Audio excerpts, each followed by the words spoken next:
Hi, this is On Imagination. There's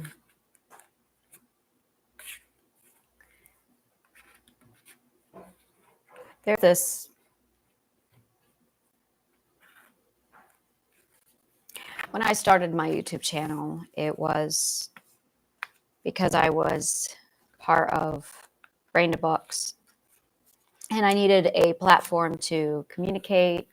And it was one of the platforms that I built for, not the platform itself, but it was a tool I used to execute what we were putting together. And when I got the idea to do the whole journaling my journey,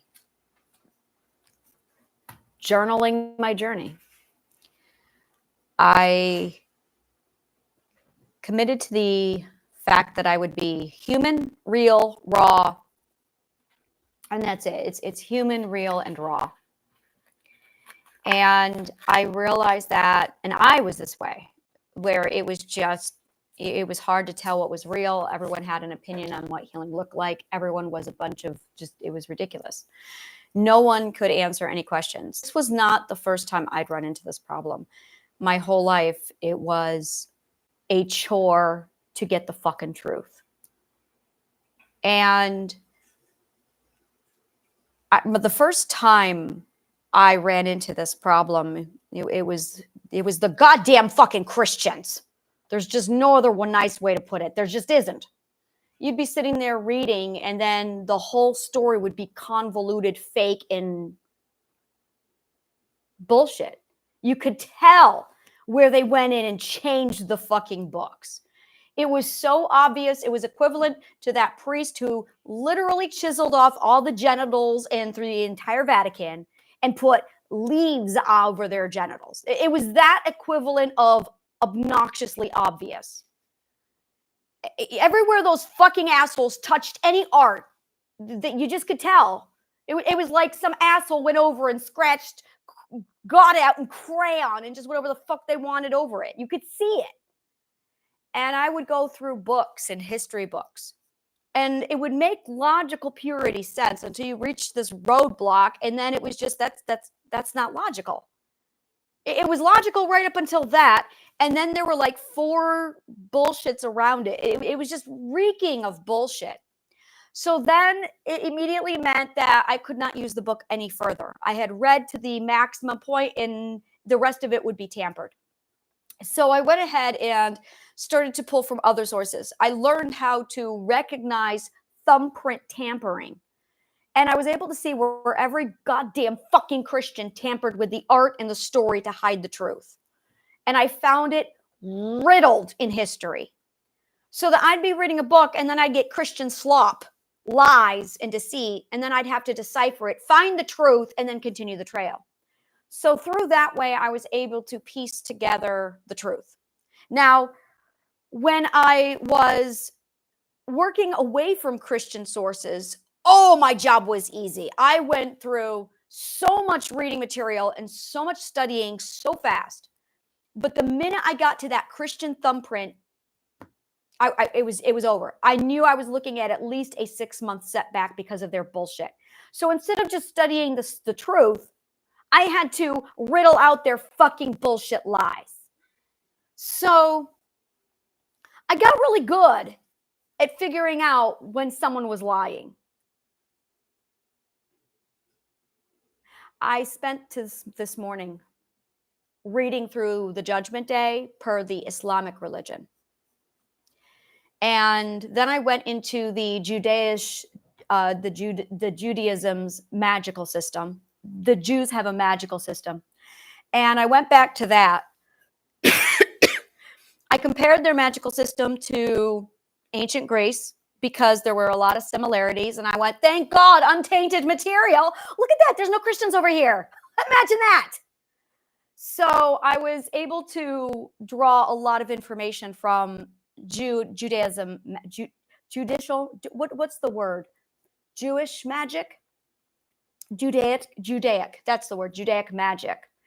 And I was able to go back to the Seal of Solomon. And so I was able to pull threads from the Seal of Solomon's all the way to the Judaic magical system. And that corresponds with Plato. So I went, all right, so there's another common denominator. And then I went into the Islamic religion, again, completely clean of all the Christian bullshit fingerprints. And it was just clean, clear, here you go. They came right out and they said, there's two sources here. It's amazing how you get away from Christianity and this immediately goes away. They were able to say there's two sources here. You're going to find this source and then there's this one. And yes, they contradict each other. And I was able to read through their version of the Judgment Day and how they saw the prophecies and how they interpreted everything. It was beautiful. It was it was the most clean. Like I said, 1 hour and I was through it. I didn't have to stop and then hunt down the truth. So I was able to immediately compare between the Islamic religion, the Judaic religion, and the Christian religion, 3 data points, and draw the common denominators. When you draw the common denominators, you get to see exactly what's going to happen. And then when you pull in now I've already studied the Islamic magic system a long time ago. And so one moment, I'm sorry. So I've already studied the Islamic magic culture way back. And then I got into not Zoroastrianism. I got into the Zoroastrian religion. And that, again, oh my God, that was so much treasure from the Zoroaster. I cannot explain that enough. I need to go back on it even more because there's not much about this. There's very, very little about it. And these people, see, I'm starting to make connections now. That makes so much more sense because some of my research started with why the fuck did they know to follow the stars? Why were they looking at the stars? I know why they were looking at the stars. Oh my fucking God, that's so beautiful. Wow. Oh, I got something to show you guys. Wow.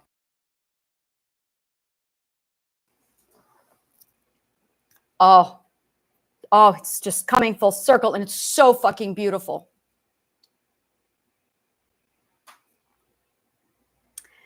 The Magi. This has been a riddle I have been trying to figure out since I first heard about them. I was 3 and they told me about the 3 wise men and it bothered me. I'm like, 3 wise men just randomly showed up? And they're like, well, they followed the star. They're wise. Why would wise men follow the stars? What were they doing looking at the stars to begin with? This doesn't make sense. And as soon as I could read, I started to research the wise men because it bothered me. How did they know to follow this star? And then they got to this one particular part of the story. And I was like 6 years old. And there was mention of them taking 2 years to make this journey. And now I'm going, whoa. 2 years to make this journey. And then I come upon the word magi. So now my brain's really reeling like, wait just a moment. There's way too much that's just weird about all of this. So when I was 15, I started to dive into this story a lot more. And I drew the connection that magi gave us the word magic.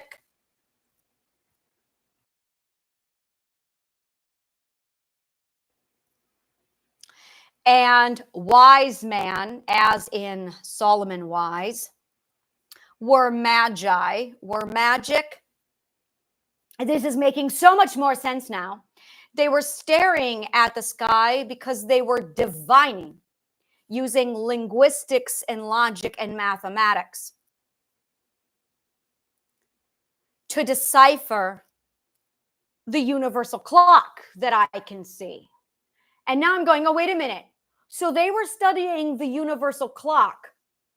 Yeah, they would have been able to tell, okay, there is this really powerful dude who's going to be born on, around this era. I'm not going to get into the date. And they would be able to decipher when, where. They would be able to calculate all of that. That's divination. So the three magi in the Bible were magicians, the real deal. They were so good at divination that they were able to calculate when Christ was born. Now, that was 30 CE.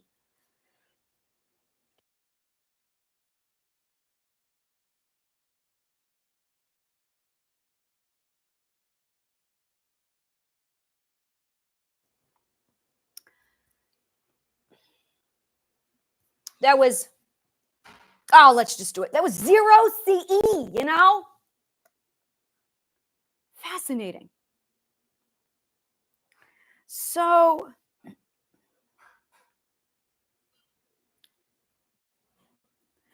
Zoroaster.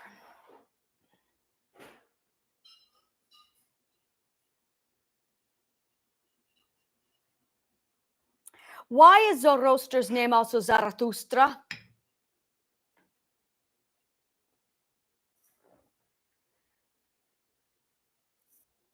Thank you, Liz. Did you see my Nietzsche book? Behind you. The other one. Thank you. Thus spoke Zoroaster. Zarathustra is the Iranian religion founder of Zoroaster. What did you know, Nietzsche?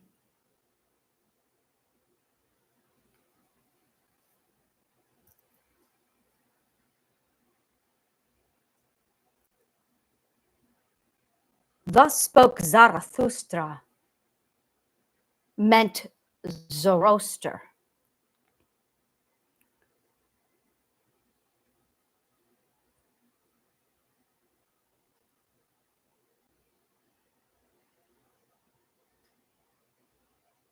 Sage. Wonder worker. The Gathas. He was believed to have authored the Gathas.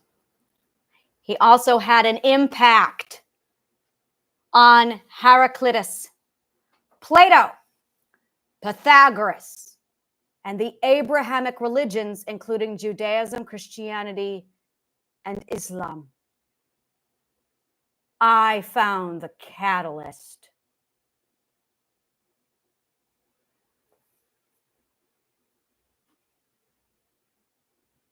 (624) BC, Greater Iran, which is why the Islams are getting this so damn right.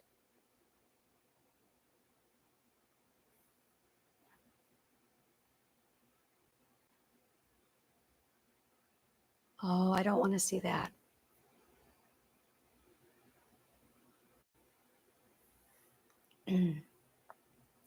Oh, no. I can see the liars in the Middle East conflict.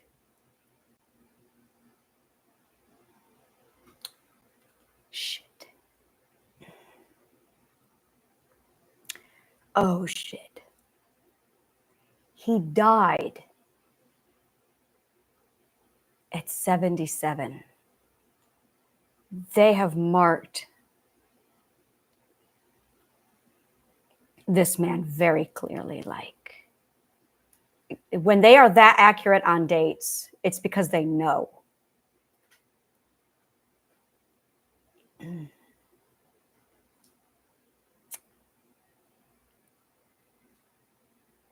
His home was Greater Iran, which would have been Afghanistan or Tajikistan.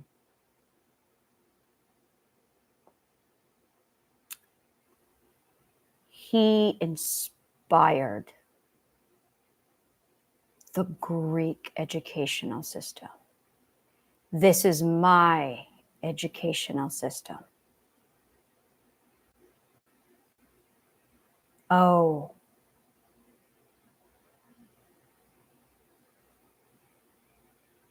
His philosophy. Yes, what is his philosophy?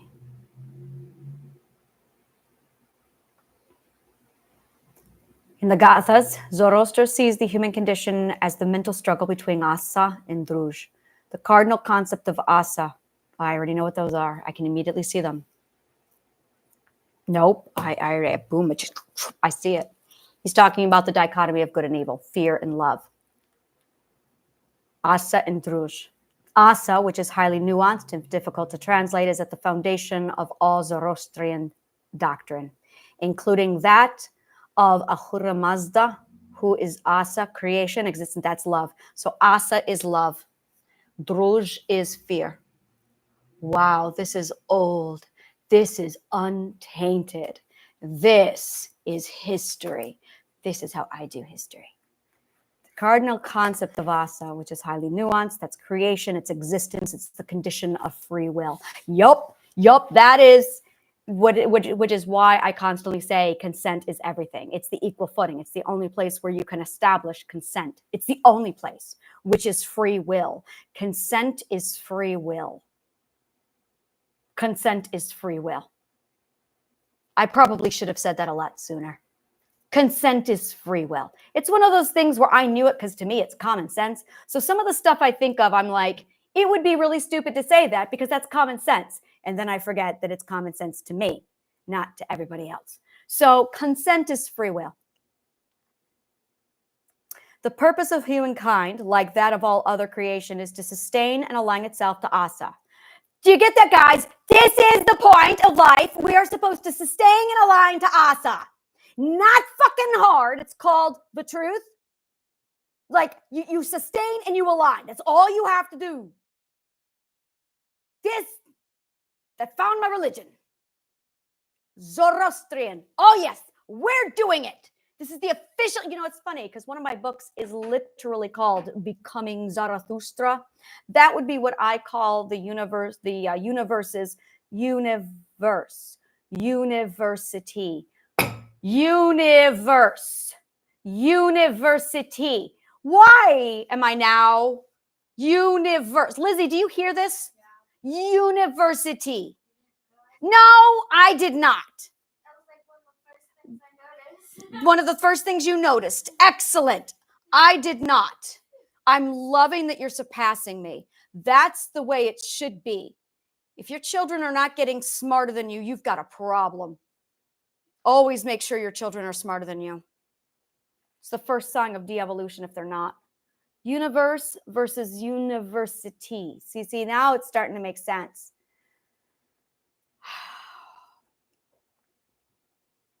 The purpose of humankind, and this is the same conclusion I got, is, I found the meaning of life. It's to align yourself and sustain love. Like that of all other creation is to sustain and align itself to Asa for humankind. This occurs through active ethical participation in life, ritual, and the exercise of constructive good thoughts, words, and deeds. The 12 ethics. Elements of Zoroastrian philosophy entered the West through their influence on Judaism and Platonism, as my Plato, and have been identified as one of the key early events in the development of philosophy. Philosophy is the religion Zoroastrian. I have found it. I'm going to cry. I'm going to cry. Oh my God. Oh my God. I have been looking for this religion my whole life. You have no idea. I fell in love with the concept and I'm like, where do I learn more?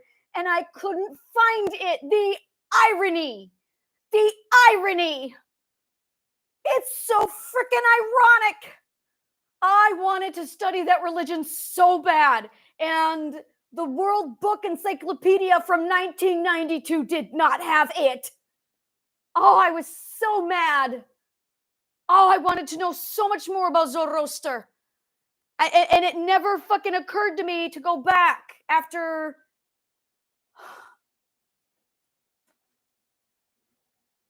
the internet was born. It never occurred to me to go back after Wikipedia was made. It never occurred to me. I had long since passed my theological studies, so it never occurred to me to go back. My fucking God. This is a research project I started in 1992. And I've not been able, and then I went nuts over it in 1995, 96, 97, 98. Like, it's all I studied, and I couldn't find anything on it. God damn Dewey Decimal System. I had to wait for the internet to exist. It's philosophy. Son of a fucking bitch, I studied it anyway. All right, so Zoroaster is philosophy. You know, Pythagoras, it would have been nice if you actually had him sign it. Elements of Zoroastrian philosophy entered the West through their influence on Judaism, Platonism, and have been identified as one of the key early events in the development of philosophy. See, there's that seed, and there's the seed, and then doing. So there you go, it's Zoroaster. So you want the answer, Zoroastrian. That's the right answer, guys. That's the right religion. Zoroaster. We all are supposed to be Zarathustra. That's the role model. Come on, guys. He said it right there. Thus spoke Zarathustra. Found the catalyst. Among the classic Greek philosophers, Heraclitus is often referred to as inspired by Zoroaster's thinking. See, this is why you only study ancient Greek. You don't need any other philosophy other than pre-Socratic and ancient Greek philosophy. There's a certain point where I'm like, why are you guys bothering? Like, what are you studying? I couldn't understand anyone who studied philosophy past the 4th century. It made no sense to me. Never. I did study Ayn Rand. I devoured her. I studied Carl Jung. And Douglas Adams. Oh, I studied the hell out of Douglas Adams. He was a philosopher. He knew how to hide it. My God, he was amazing. In 2005, the Oxford Dictionary of Philosophy ranked Zoroaster as first in the chronology of philosophers. 2005. Zoroaster's impacts lingers today due in part to the system of religious ethics he founded called Madhyasana.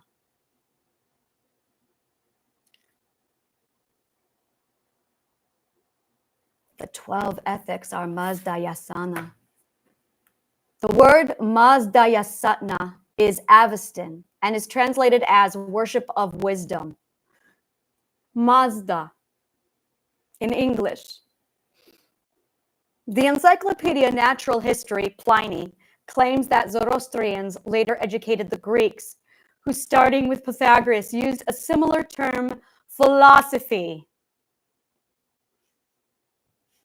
to describe the search for ultimate truth. The irony! The irony! Zoroaster emphasized the freedom of the individual to choose right or wrong. Yeah. And individual responsibility for one's deeds. 5th ethic, accountability. We talk about that, guys. This personal choice to accept asa and shun druj is one's own decision and not a dictate of Ahura Mazda. Yup. For Zoroaster, by thinking good thoughts, saying good words, and doing good deeds, assisting the needy, doing good works, or conducting good rituals, one increases asa in the world and in themselves, celebrating the divine order, and coming step closer on the everlasting road to Frashokreti. Thus, mankind are not the slaves or servants of Ahura Mazda, but can make a personal choice to be co-workers, thereby perfecting the world as Saoshyants, world perfecters, and eventually achieving the status of an Ashavan, master of Asha. I am a master of Asha. There.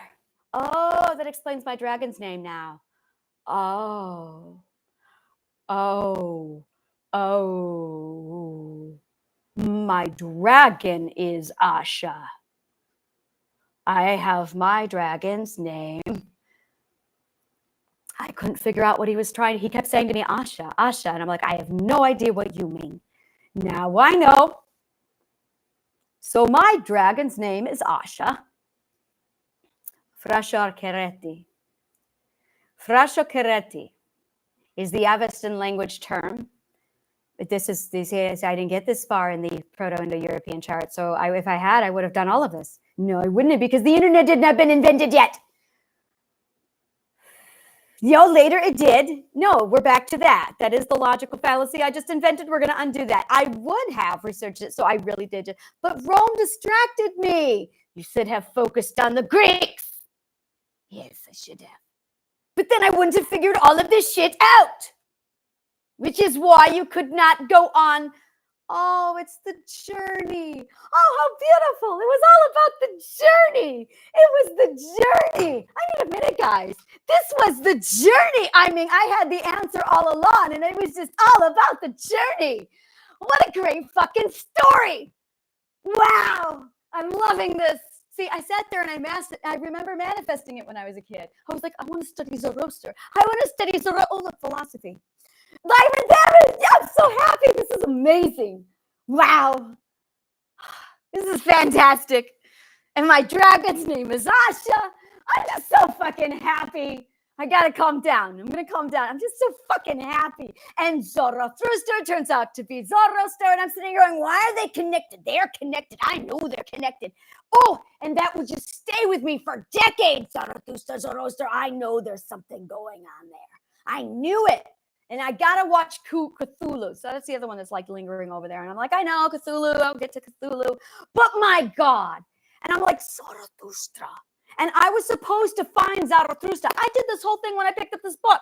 This is like months ago. I was like, I don't know why. I have a calling. I have to pick up Zarathustra. And here I am. Alec, hi, Zoroaster. Damn it. Oh, this is gorgeous.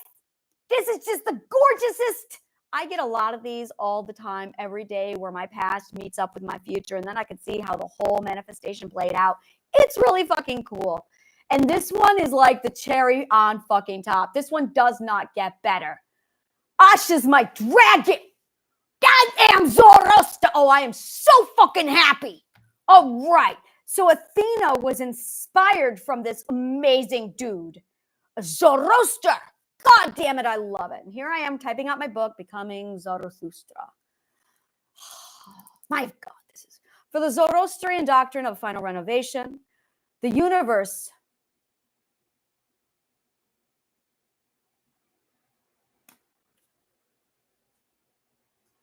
this is the future. I mean, this is exactly how it's going to happen. This is untainted. This is it.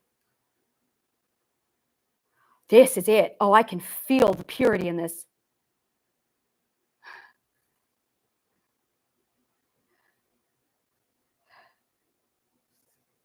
Do I want to know how it will end, or do I want to discover how it will end? I have to choose between knowledge and discovery? That's so mean. I have to choose between knowledge or discovery.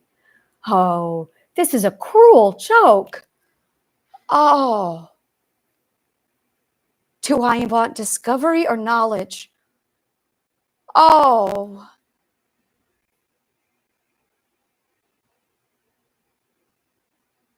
I'll have both. I'm going to know it. I'm going to watch you discover it, and then I'll know it both.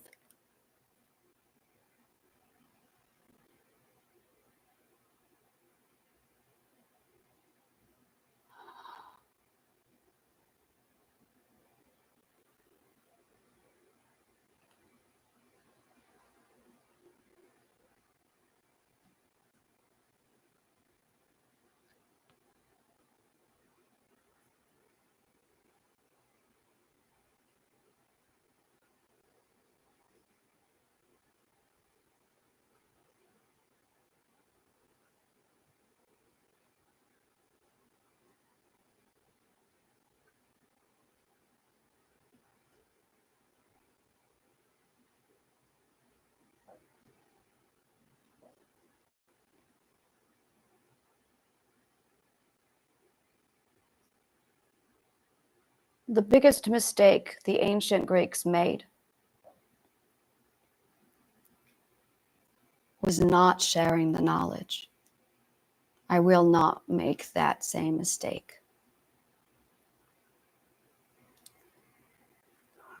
Frascio Caretti. is the Avestan language term for the Zoroastrian doctrine of a final renovation of the universe, when evil will be destroyed and everything else will be then in perfect unity with God. Ahura Mazda. The doctrinal premises are: 1. Good will eventually prevail over evil. 2. Creation was initially perfectly good, but was subsequently corrupted by evil. 3. The world will ultimately be restored to the perfection it had at the time of creation. 4. The salvation for the individual depended on the sum of that person's thoughts, words, and deeds.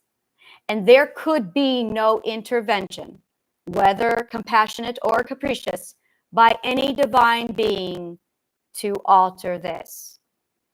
I feel like that was personally written for me. Thus, each human bears the responsibility for the fate of his own soul and simultaneously shares in the responsibility for the fate of the world. That is one fucking hell damnation.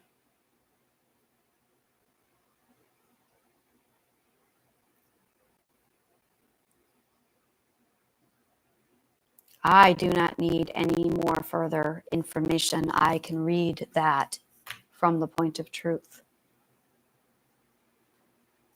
In simplicity, there is truth.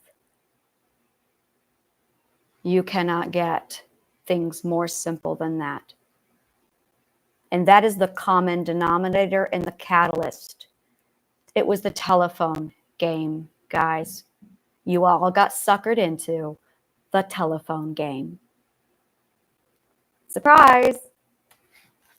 Here's how it works. Zoroaster makes his prediction, and then word of mouth completely alters and changes it. This is the funny part. Christians, compare your prediction to Fra Scioccheretti. That's the truth. Where you match up is the common denominator. Everything else is bullshit. I get to do this with my own religion. Oh, hell yeah. Oh, yeah. Jesus, eat your heart out. I get to do it with my own religion. This is going to be fun. Oh, is this going to be fun? This is going to be so much fucking fun. Islam. Well, you guys, you've got Fra Scioccheretti. Compare it to your religion. Common denominators, the ones that match the Christians and the Fra Scioccheretti, is the truth. Everything else is your story. Jews. I have no idea if you guys have an end of days. I never found one. You're still waiting for the Messiah. But if you do have an end of days, Fra Scioccheretti, compare the common denominators. The nature, all spiritualists, Wiccans, tribes, all nature. Fra Scioccheretti, everything else.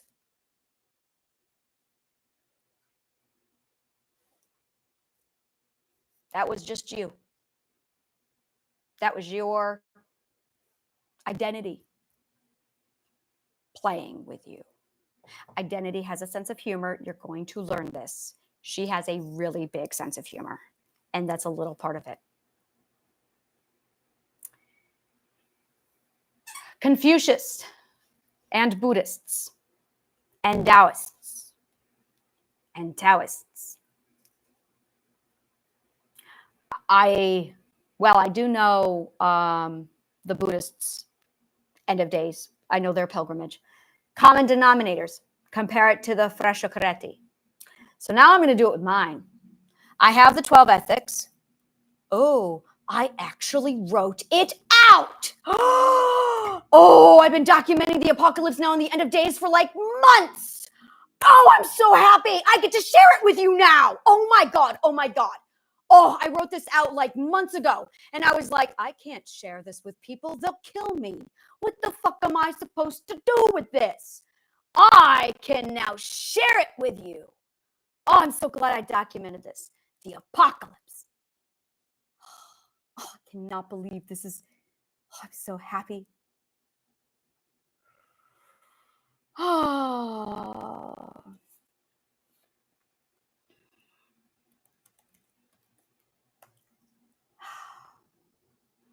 Okay. The apocalypse.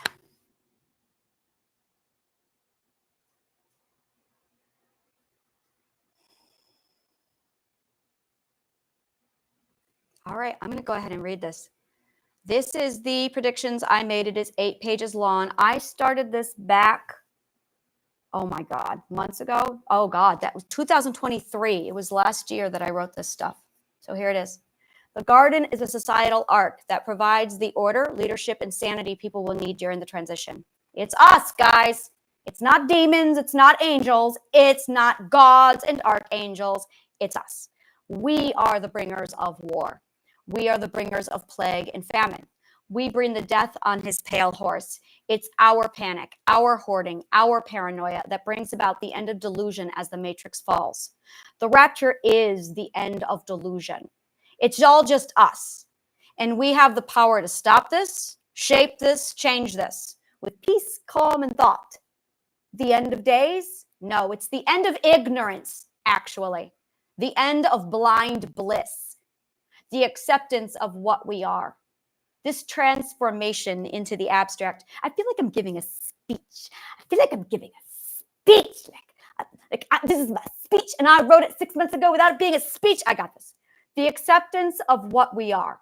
This transformation into the abstract can be terrifying, and it will create fear, panic, and uprising. And I see it all. Visions I have seen all my life flooded in since May of 2022. They ripped my life apart. Visions are mathematical and logical deductions. The 4 horsemen are the 4 stages of the philosopher's compass. The horsemen were depicted as men riding because it is man who brings out their own demise. The horses symbolize that they come riding in and entertaining with their plague and toxin. The stages of the rapture are as follows. Stage 1, white, pestilence, the Antichrist, 2019, the great first healing, shock and awe. The Antichrist is Trump when he declared himself the Son of God. COVID, the great plague, then Ukraine, that was the first. 2024, the 6th perspective, the second great healing, more war. God, this is going to be hard to read. The Eye of I, Horseman 1, the first seal. The first seal of Solomon are the 6 first ethics, one at every point, and it aligns with Tesla's 369 method, identical. The first 3 plagues of Egypt, education cuts. Stage 2, red, war. In my Father's house are many mansions. In a single mind are many dimensions. 5th perspectives, disbelief, negotiation, the great remembering, vast amounts of schizophrenia. The U of I, the Horseman 2, the second seal. I entered the U of I on December of 2023. The schism, the second great healing.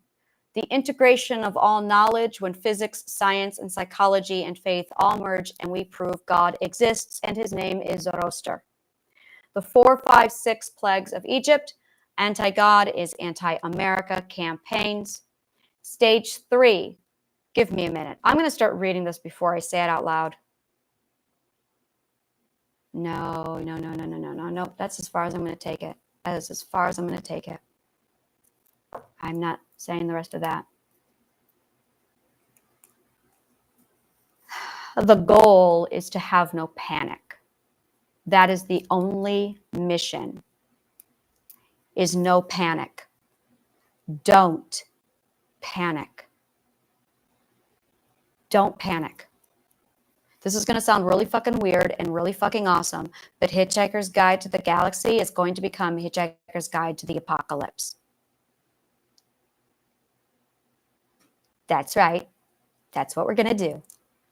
Don't panic, which means I am officially the book. Oh, yeah, I am the Hitchhiker's Guide to the Galaxy. I love you, Douglas.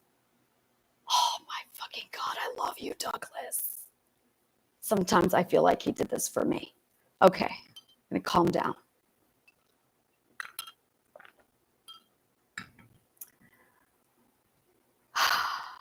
I cannot believe Zoroastria's philosophy.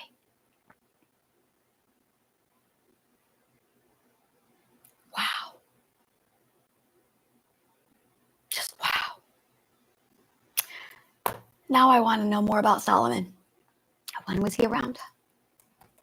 King Solomon dates. Wow. Why am I getting literally dates, the fruit? Apparently there is a date with a brand called King Solomon. King Solomon. Wow.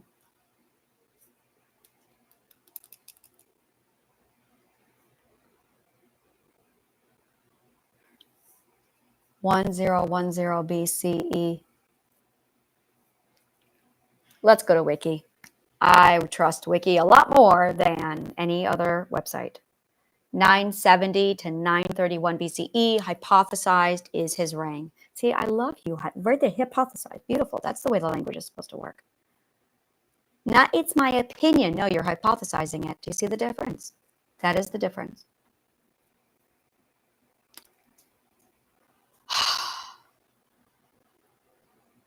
So we found the bridge between, I was looking for this. I wanted to know how the wisdom went from Solomon over to Pythagoras. That was the one connection I could not figure out. I could not figure out, which means Solomon's knowledge never died, which means Solomon just had philosophy. I am impressed with Solomon. Now, what I am seeing, and I will tell you this, and this makes so much more sense. That's why I see the Star of David over here. I'm sitting here going, it's the seal of Solomon. That's over here. I said that this morning. Don't you remember? I said, no, it's not the Star of David. It's the seal of Solomon. That's what's here. What did I say this morning? Now I know why I'm looking at the seal of Solomon, because I picked up the seed that belongs to Zoroaster. That's why. And he got it from Solomon. Wow. Just wow.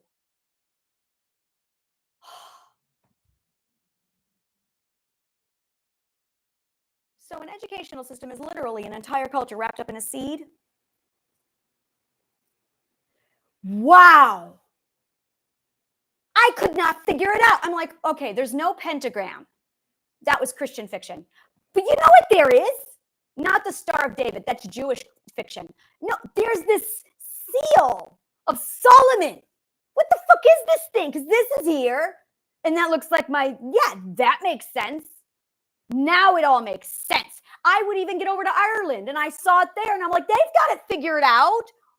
The Irish have it figured out. This is all over there. Oh, by the way, guys, there are Trinity knots all over the fucking place over here. Like, holy shit. And so I got a triangle and I'm like, I can understand all of the Celtic knots now. They were obsessed with the triangles triad. Why do you think that is? They were writing out the spiral. It's a philosopher's compass. Every Celtic knot you weave is a philosopher's compass. They had it all. See, I'm sitting there like, oh yeah, this is fantastic. Amazing shit. Now I understand my obsession with ancient Greece. Now I get it. Now I understand. And there's my ties into Scheherazade. That makes so much sense. Everything makes sense. It wasn't the alphabet that they fucked up. It was the entire educational system. My God. Holy fucking shit. They got everything wrong. Which means the truth ends. Ooh, I'm going to do it. The truth ended. Well, yeah, at 380 CE, that is when the truth died. Oh, they wiped out Zoroaster. Wow. Took them 8 centuries to do it. I will tell them that. What's that tell you? It took 800 fucking years to wipe this out. And they didn't even succeed because here I am. Yes. Here I am. Oh, you fucking don't panic. I am like on cloud fucking 9. This is amazing.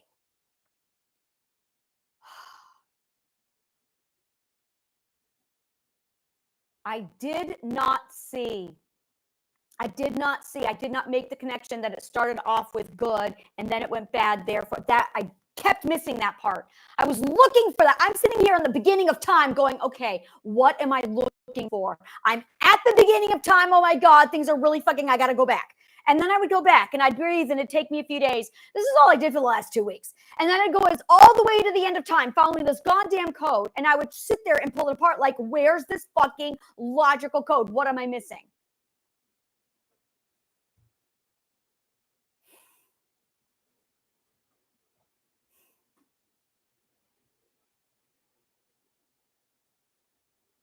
What was I missing? That if it all started good, then where did it go bad? Where did it go bad?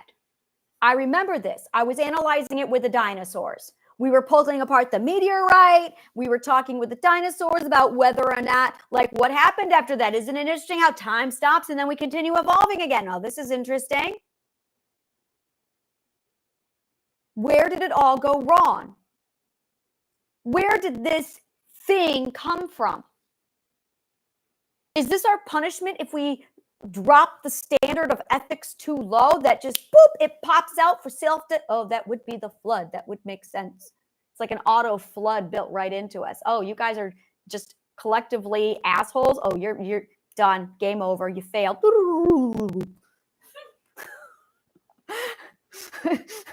That's it. This is somebody's video game. I just know it. Somebody wished this and it's coming true. And they're going, yes, I did the video game thing. Well, this is your wish, asshole, because here we are playing Donkey Kong for all eternity. I could slap you, whoever you were. By the way, we're going to start living each other's wishes. Like, that's going to happen. It's really, we're getting close. I did not wish for this to be a video game. Somebody else out there did. So I just got to say, I'm going to slap you when I find you. You tell me, oh, yeah, it was me, you asshole. When I find you, I'm coming for you. You have no idea how bitchy it made me having all of this in my head and not being able to say anything to anybody.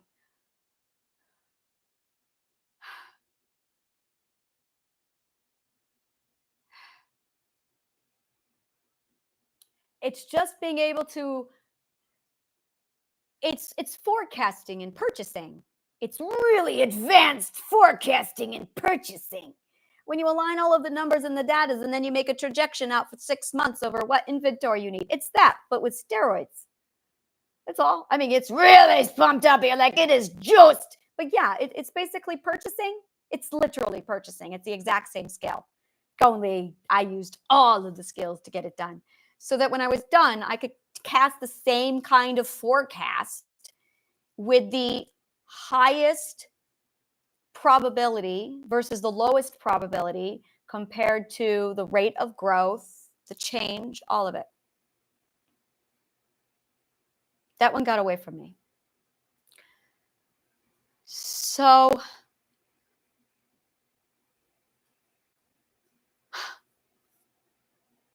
I can't believe it. I cannot believe it. That explains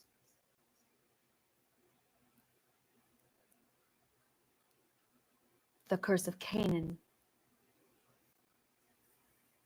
Canaan. Cain.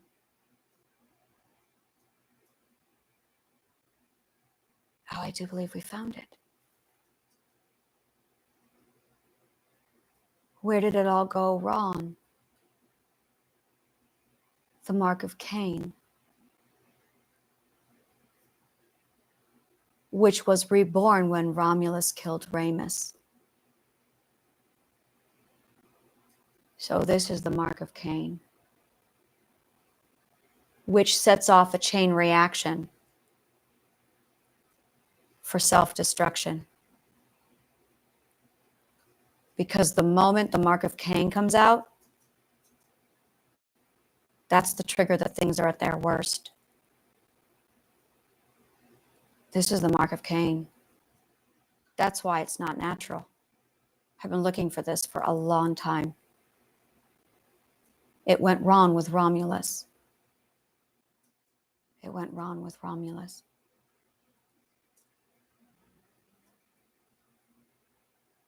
There's a whole lot of Harry Potter fans out there right now going, that's why I love Remus.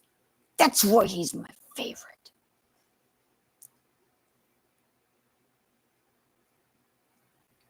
Cain. The mark of Cain.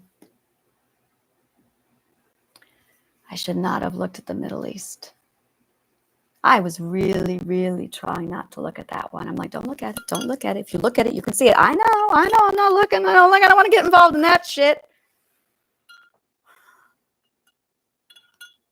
I did not want to get involved in that shit.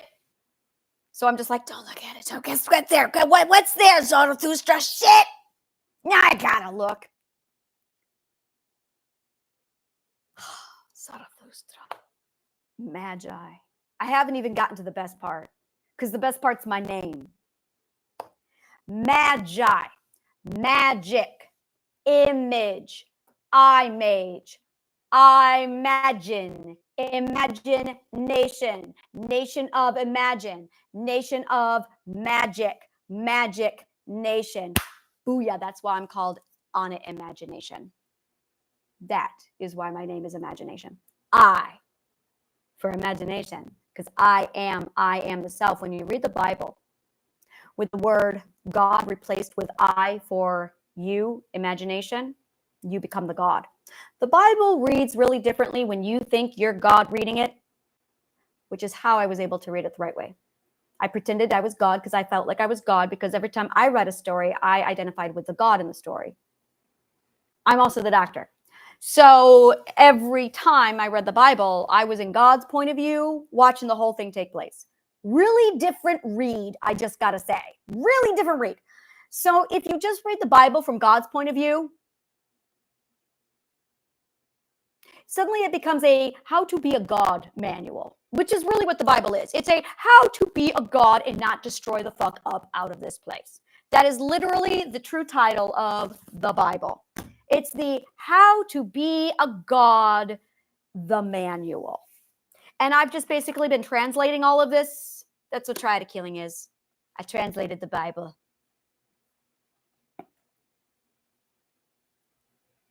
A long time ago.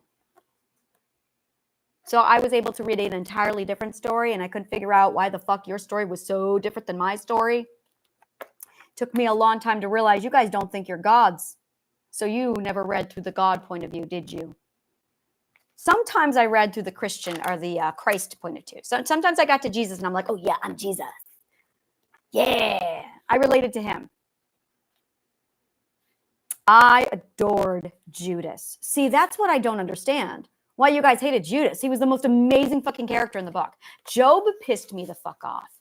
Job was tricky. Job was really fucking tricky. Because Job is a story that reads differently. The story of Job, first of all, Job is a god. And God and the devil are actually the shoulder angels. So you have God, the shoulder, you have the good God, the shoulder angel, and the bad God, the shoulder angel. And you are basically controlling the actions and the manifestations of Job. I'm still trying to figure out if you can be Job and the good Job. No, it's not. It's absolutely not. No, I still see it this way, where I'm God. I've got a good shoulder angel, a bad shoulder angel, and we're sitting there going, so what should we do with, oh, that's what I'm doing now. What would we do with Job?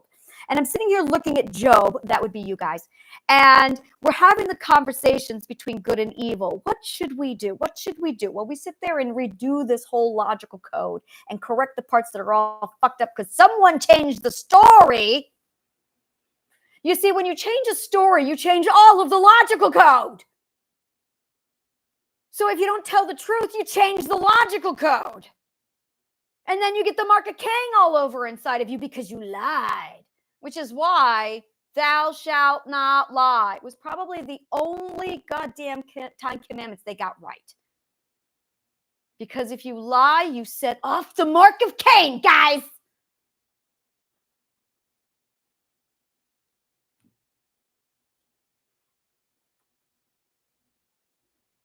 Which is why to release the mark of Cain, you have to tell the truth.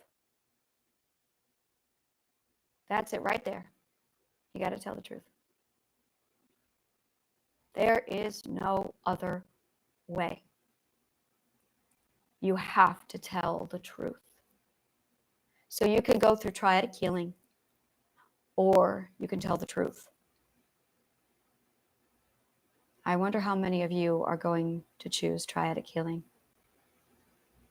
instead of the truth. The thing is, as you walk through triadic healing, it will teach you how to tell the truth. I made it easy because I know how hard it is going to be for you guys.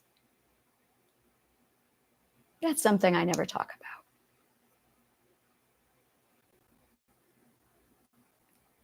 about. I thought I made every one of my wishes come true. My wishes were, I wish I had help. My wishes were, I wish I could figure out a way to simplify this. I wish everyone after me had an easy path to just walk out of this shithole. I wish somebody would come in and just give me a manual and say, here's how to handle this garbage. I wish somebody would just have an entire course on this for preventative measures. That way I never, and my children's children never ever run into this bullshit ever again. Something like, beware, don't lie, you morons, you'll set off the mark of Cain. I then thought about what we're going to call this story, and I'm all for, remember that time we were all dumbasses and we set off the mark of Cain? That is really my title that I want in this thing is, do you remember that time? It's going to be that. Do you remember that time? Oh, yes, I'm going to write this book. This is the title. No, you don't understand. You don't understand. I've been writing this book, like all of it. I'm sitting here documenting because I'm like, yeah, I'm writing a book. I go over to my website. I do my thing there. I am literally just documenting this book. And I'm going, what's the title of the book going to be? And I haven't been able to think of a title yet. And I just got it. Do you remember that time? No, thank you. When we all were dumbasses and we set off the mark of Cain. No, I want to add something in there. When we all lied and set off the mark of Cain and almost died. There, that's it.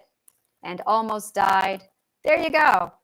There it is. Do you remember that time when we all were dumbasses and we all lied and set off the mark of Cain and almost died?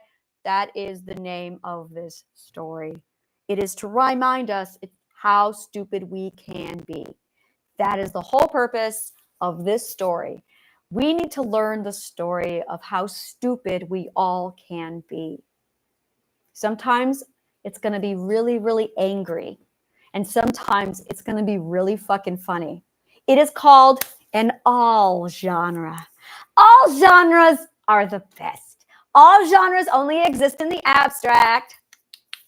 All genres are my favorite type of book. I will tell you all about all genres. Breaking Delusion is the first all genre. If you look at Breaking Delusion, that is a great example of an all genres. And it is 100% true. It is true. The story takes place inside my abstract as I see it, as I manifest it, as I do all of the weird shit that I do in my imagination. But it's real and it's very true. It just took place in the abstract. Broken does that. Broken, my poor book was so horribly misunderstood. So the readers get it, but the people who market it are idiots. So this book takes place in both the abstract and the material plane at the same time. So that every time I drank a beer in the book. I drank a beer in the material playing while I was writing it. Every time I smoked my clove, because at that time I did. Well, Berrigan did. Berrigan, the things he did with my body. Anyway, so I should not have opened that door. I need to close that door. Okay, focus. Just give me a minute. I'm having one of those things where my memories, both sides of them, are remembering everything. And this is a side effect of living with multiple personality, is my memories don't come back to me the way they do. I got Berrigan memories, and I got Anna memories, and I got Joanna memories, and I got all these memories from all of their points of views. And they don't, yeah. So that's fun. So just give me a minute. I was saying something about Berrigan, but before him. This never happened to me before. Right. Cloves. Right. Cloves. Cloves. So,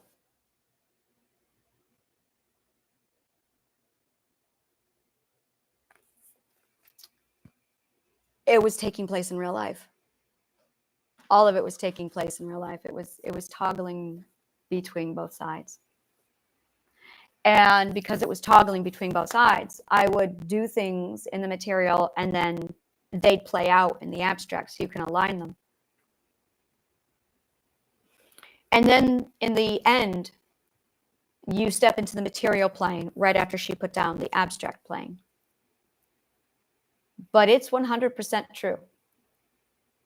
They were the conversations I was having inside my mind when I had multiple personality disorder, exactly as I was having them. So when you read Broken, you literally are stepping into the mind of someone with multiple personality disorder. Learn. Look around. Look at what I see. Look at what I did see. And then the amount of people who came back to me and said, wow, it's just like me. Guys, I had multiple personality disorder. If it's just like you, then so do you. You are disintegrated that much. So try out this self-diagnosis on for size. If you can read Broken and you relate too well to the conversations in that head, you have multiple personality disorder. That is exactly what it looks like. In all of its ugly fucking horror. You know, I was going to write a book about multiple personality disorder. And I did. I did. And I've never, you see, when I read the book, I didn't write this. They did. Joanna and Berrigan wrote this, not me. It's really weird. I wrote Breaking Delusion. So when you read Broken, you're going to read my alters. And when you read Breaking Delusion, well, you're going to see me kind of come home and be like, bitches, what you doing in my head? Yeah, and that's pretty much what Breaking Delusion is. That's Breaking Delusion. So, and then we made and we loved up and then we integrated. And you can see the integration happening. While I put it inside my books, which sets off the formula and the cure to the mark of Cain, because I did that. I did it on purpose, not on the first time. Holy shit. That's why it was healing them.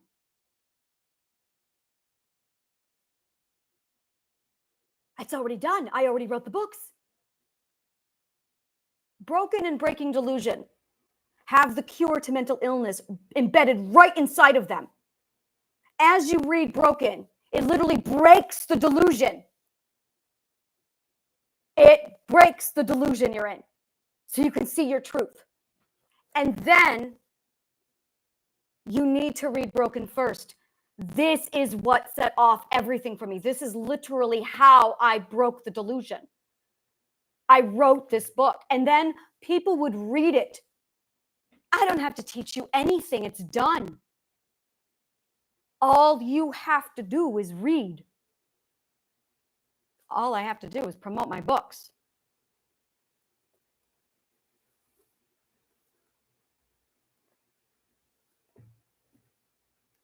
I really made it simple for me.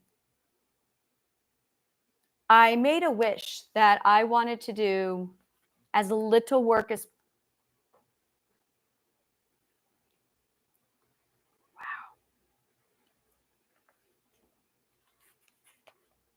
My lessons came to a screeching halt when Scott realized the holes in my comprehension stemmed from a lack of basic logic. In other words, problem solving. Word problems. Let no man who has not studied geometry enter these walls. Scott quoted the words of Plato back to me. What's that? I asked as he threw down the newest book to my collection.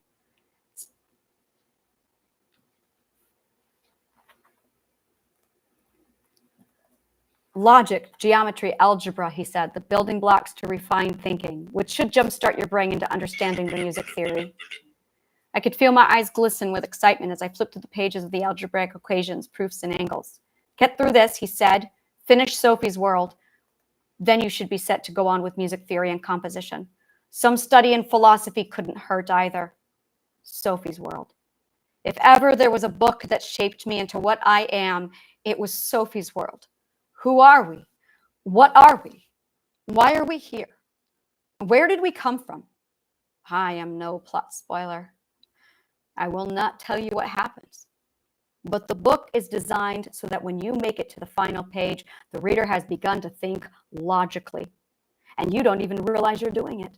It's a great book if you're new to logic and formal argument.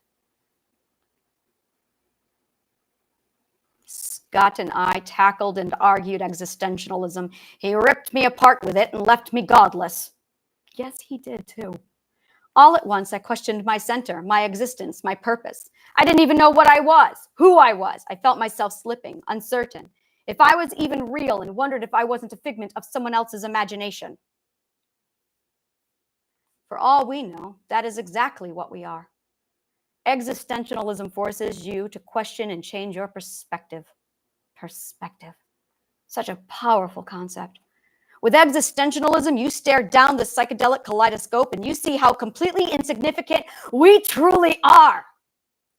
Expendable, without value, worthless. Exactly what I already believed I was. Why are we here? We could die tomorrow and the universe would go on. Why live? Why breathe? Why bother? Why be? Existentialism destroyed my ideals and purpose. Everything I believed I knew. God exists because I was there to think him up.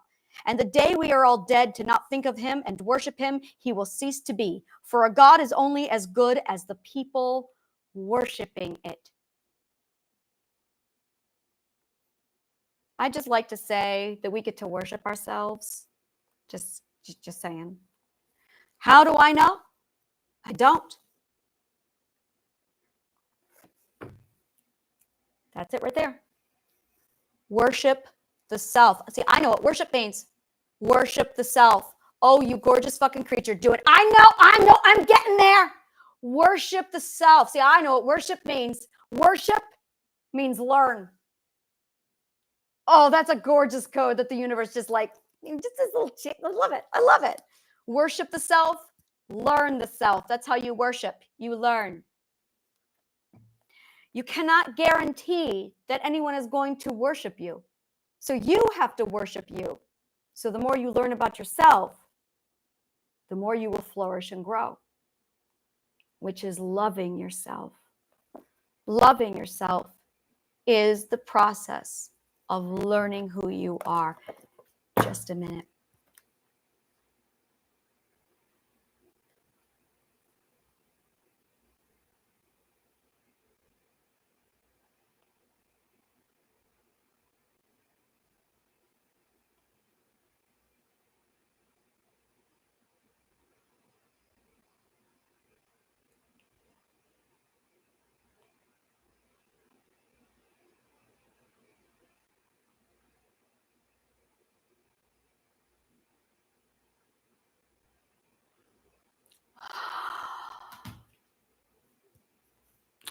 I love how past me is helping me out with this stuff. That's very kind of you, past me. Thank you. How do I know? I don't. I know no more than the atheist declaring there is no God or the Christian insisting that there is one. It was all a matter of perspective. But I wonder, I can't help but wonder, what happened to the gods of the Incas and Aztecs when their civilization fell? Where are all the gods of the Mayans and the Cherokee? Where are the gods of the Greeks and Romans, the Celts and the Norse? I often wonder if the Hindu gods are next, then the Christians, then the Jews, and the Muslims.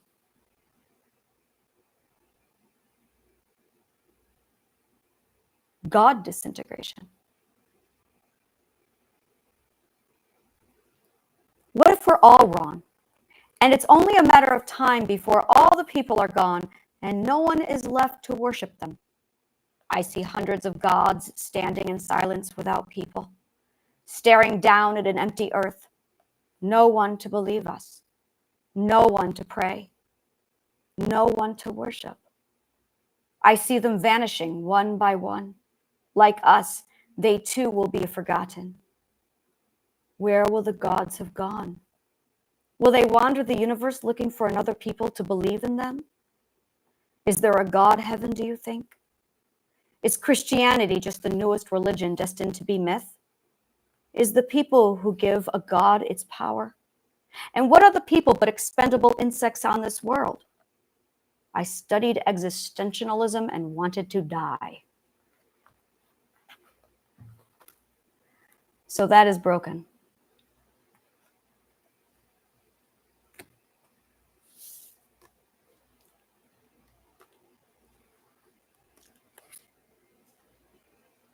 I forgot how much it takes me back.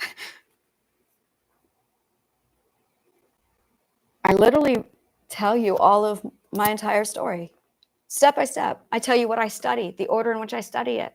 Copy it. It's the exact pathway, the order in which I learned it, all of it. And it unlocks your brain. He was a Freemason.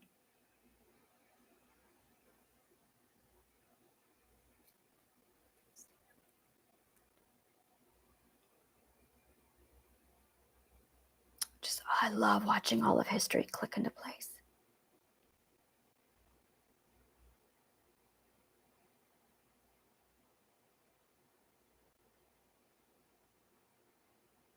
Wow.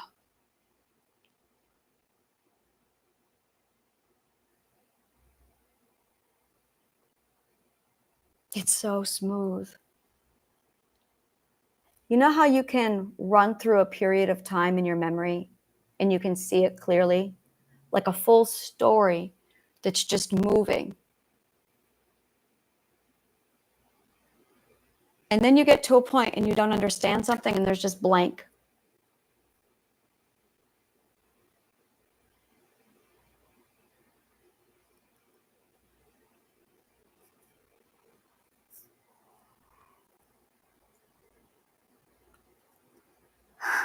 Zoroaster.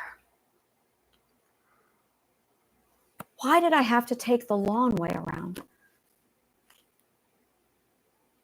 Because I did not have the seed. Because I did not have the seed, I found the seed. Zoroastrian is the religion. Zoroastrian. They are the right one. They are the only right one.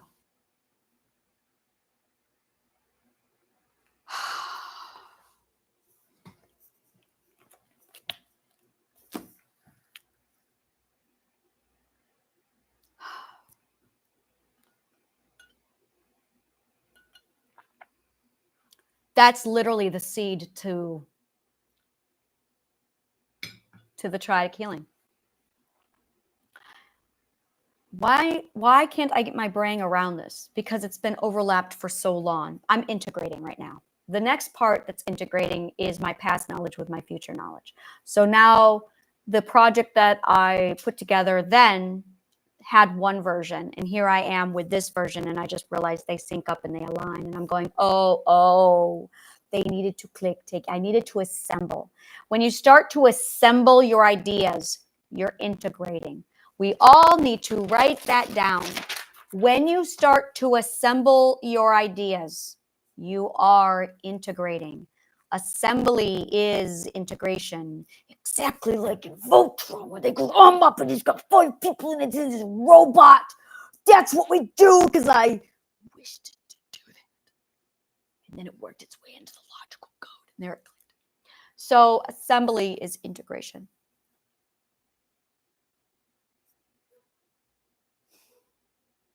Thus saith I. That's why I started doing that. Thus saith I.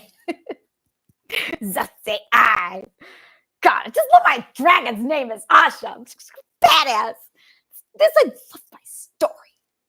Stories are amazing. Wow. Wow. I have my dragon's name. I was looking for that.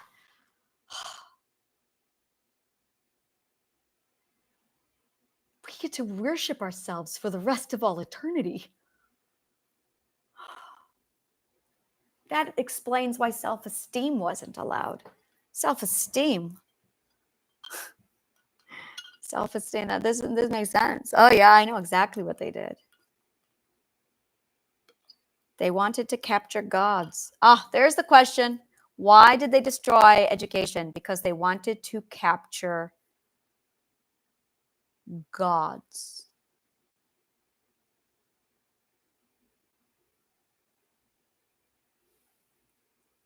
They wanted to enslave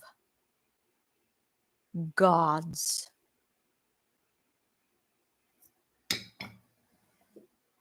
Wizards. This is a 2,000-year-old witch trap. This is a 2,000-year-old witch trap. There's no other explanation. I'm running through the logic. We are caught in a 2,000-year-old witch trap. A 2,000-year-old witch trap. That thou shalt not suffer a witch to live. This makes sense. I see all the lies. Freya loved cats, so they killed her cats. Freya's cats. I'm Freya. So yeah, I'm a little pissed. This makes sense now. I had such an obsession with my cats. Now I understand why. And the witch's mark on my back makes so much. I have like the motherfucking load of a witch's mark. I'm just saying. Like, it's so funny. I spent like 10 years doing nothing but researching devil's marks because I had one. And I did not want to have one, but I could not deny the shit I was reading. I'm sitting here researching the hell out of this shit. And it's lining up. And I'm going, logical deduction based off of what I'm reading and the thing on my back. Therefore, I am a witch. No, it can't be. Do it again. I'll run the logic again. Okay. So based on what I'm reading here and the truth that's aligning up with the thing on my back, therefore, I am a witch. No, I'm still here. Okay, try it again. I will try it again, hoping this time maybe I will be wrong. So I did that for 10 years of my life. And it got to a point about 3 years ago, I got tired of explaining it. And people would be like, whoa, I'm a witch. That's why I stopped hanging around people, is because I'm a witch on a level. And I couldn't hide it anymore. Oh, I could not hide it anymore. I could not hide it anymore. So I could not go out somewhere without reading someone's mind. I am leveling the fuck up right now. Every time you tell more truth, you get more power. Whew. I am the motherfucking load of all witches. And I cannot hide it. By the time I was 4, I was doing things. My parents went nuts. They were in Southern Fundamental Baptist community, living at the center of the Ku Klux Klan. And I turned out to be a witch.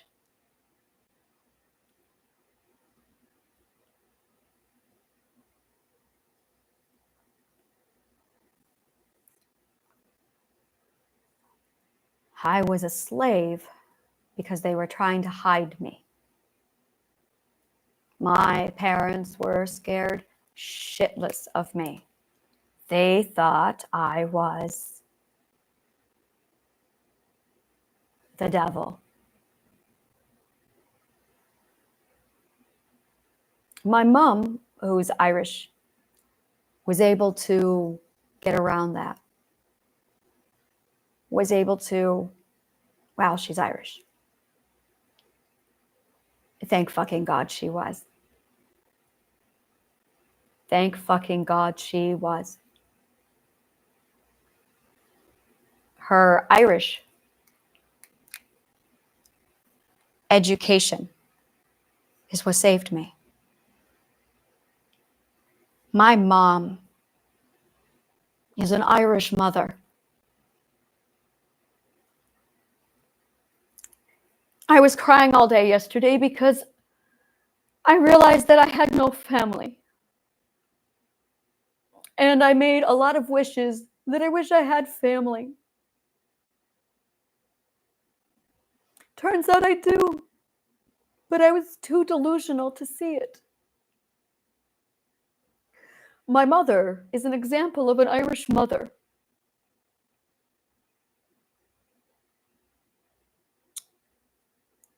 The biggest lie I was told as a child was that my mother abandoned us. No, she didn't. She was an Irish mother. And I just worked out that lie that my father told me, that my brothers told me, that my mom abandoned us. And I would not abandon her. So of all the children, I was the only one who stayed with her. So my mom told me her side of everything, while my other 3 siblings got the other side. 3 data points. Do you see what I did here? I was able to put together what all 3 of my siblings told me, along with what my father said. And I realized that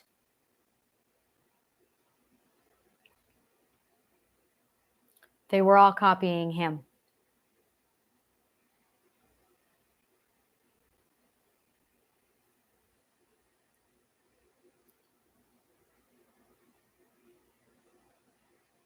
That lie really fucked me up. I was 15. And it really fucked me up. Truth Purge Challenge. Truth Purge Challenge. Go get yourself on YouTube. Confess. Talk about your trauma. Get it all out. You got to talk. The more you talk, the more you heal. So read Broken. Truth Purge Challenge. You know what? This works out so much better for me because I don't have to teach you. Oh, thank God. You have no idea how much I fucking hate teaching, guys. You really don't. I fucking hate it. It makes me miserable. You have no fucking idea how much I hate teaching. Every time I do it, I'm just like, oh my God, what the fuck? Oh, this is so gross. I fucking hate it. I know, right? How do you tell people information without teaching? I don't know. You're the genius. You figure it out. Thanks. Sometimes I really am mad at my subconscious mind. So mean.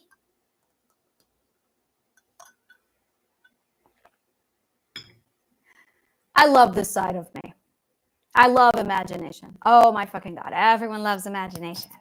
I love playing. I don't know how to play yet. I haven't played in a very long time. I have never played. Well, I did play with my imp. I played with my imp.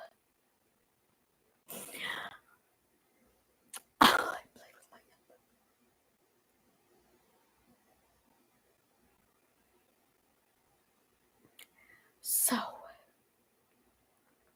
all right, guys, we got caught in a 2,000-year-old witch trap. It fucking sucks. It really fucking sucks, guys. Now, I know that some of you are immediately going to be all over the shit and be like, oh yeah, this is me. I'm caught in a witch trap. I want out. I know how to get you out. I know how to get you out. And then there's going to be other people who are like, she's fucking weird, but boy, this makes sense. I don't know. And I know your number. I know you. And then there's going to be the people who are like, fucking crazy witch bitch. Yeah, I'm going to be the witch bitch. Oh, yeah. My mistress name is Satan's wife. Satan's wife.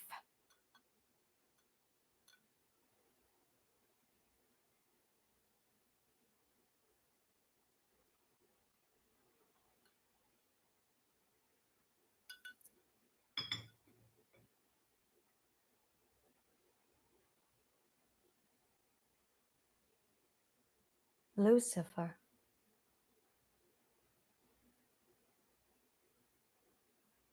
There's truth in there.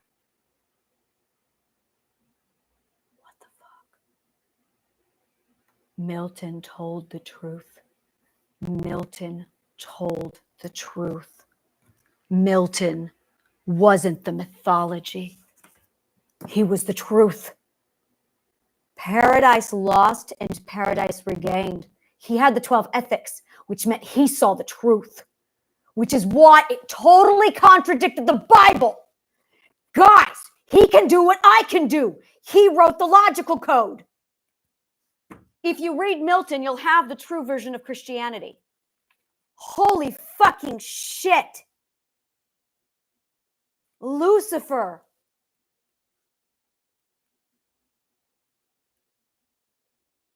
I have the third data point. I haven't read Milton yet. We can compare my work to Milton to look for the common denominators. We do that, and then we can compare them to the Bible. We can find the truth. This is the kind of shit where I'm like, oh, I have to have this book. But no, it's not time yet. Now it's time. Oh, I got to do this with the whole thing. I've got to translate Milton. I got to, belongs with Shakespeare, wordsmiths. Oh no, I gotta put that down. That's dangerous. Oh, and it's 16th century. Oh, it's gonna be like reading Shakespeare. Oh my God, I'm so happy. Or Cervantes. Why the fuck didn't I draw that connection? Cervantes, Milton. Oh, it's all making so much more sense now. And Shakespeare. Shakespeare got away with it. What did you do, Shakespeare? Cervantes was in prison for 20 years. They couldn't do any more to him than that. Oh, but this one, oh yeah, Milton. And they completely slandered Milton. It was so confusing. There was no more hodgepodge. Nothing shook up the Bible like Milton. Milton came on the scene and suddenly implosion. You couldn't tell Milton from the Bible. People would sit there and start merging them together, and then you ended up with Christian myth, where some of it was true and some of it was not. This is making so much more sense. You get to see the common denominators. All right, Lucifer.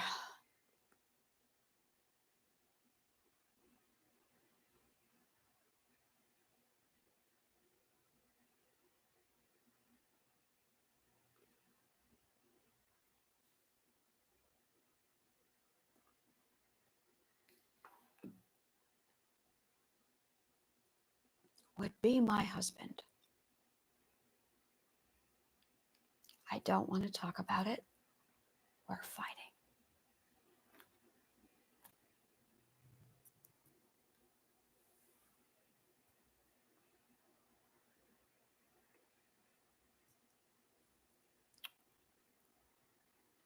I remembered first.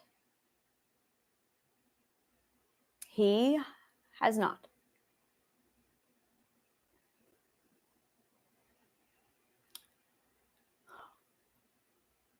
So I recognize him, but he doesn't recognize me. I feel like Alice sitting in the middle of some weird shit place when this dude walks in and she goes, yep, you're coming with me. Excuse me. No, it's fine. You're coming with me. Sorry. Got this. Like, I appreciate that saying. I get that. And he's just like, okay, yep, no, it's fine. It's fine. We got this. Let's go. We got to go somewhere now and hook up. Can't remember the name right now because I really did not like Twilight. I fucking hated Twilight. That is not how you do love, people. That is how you do seriously toxic fucking shit. That's Roman shit. Don't do that. Twilight is so fucking toxic. Dudes. Holy shit. I psychoanalyzed Twilight. I was bored. I went through the whole series. My daughter analyzed it with me. She's like, oh my God, look at the narcissism I know. Oh my God, the codependency. Oh, borderline. Yeah, that's how I watched Twilight.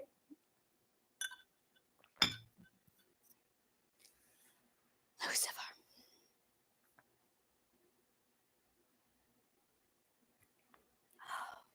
I'm mad at him. I'm so fucking mad right now. I've just got to deal with this shit. I don't have any work to do. I'm sitting here going, wow, it's done. All I got to do is say, all right, we're going to do Truth Purge Challenge. Truth Purge Challenge is when you get on YouTube and you talk about all your shit. Because there's not enough therapists in the world to go around, guys. And do they really know what they're doing?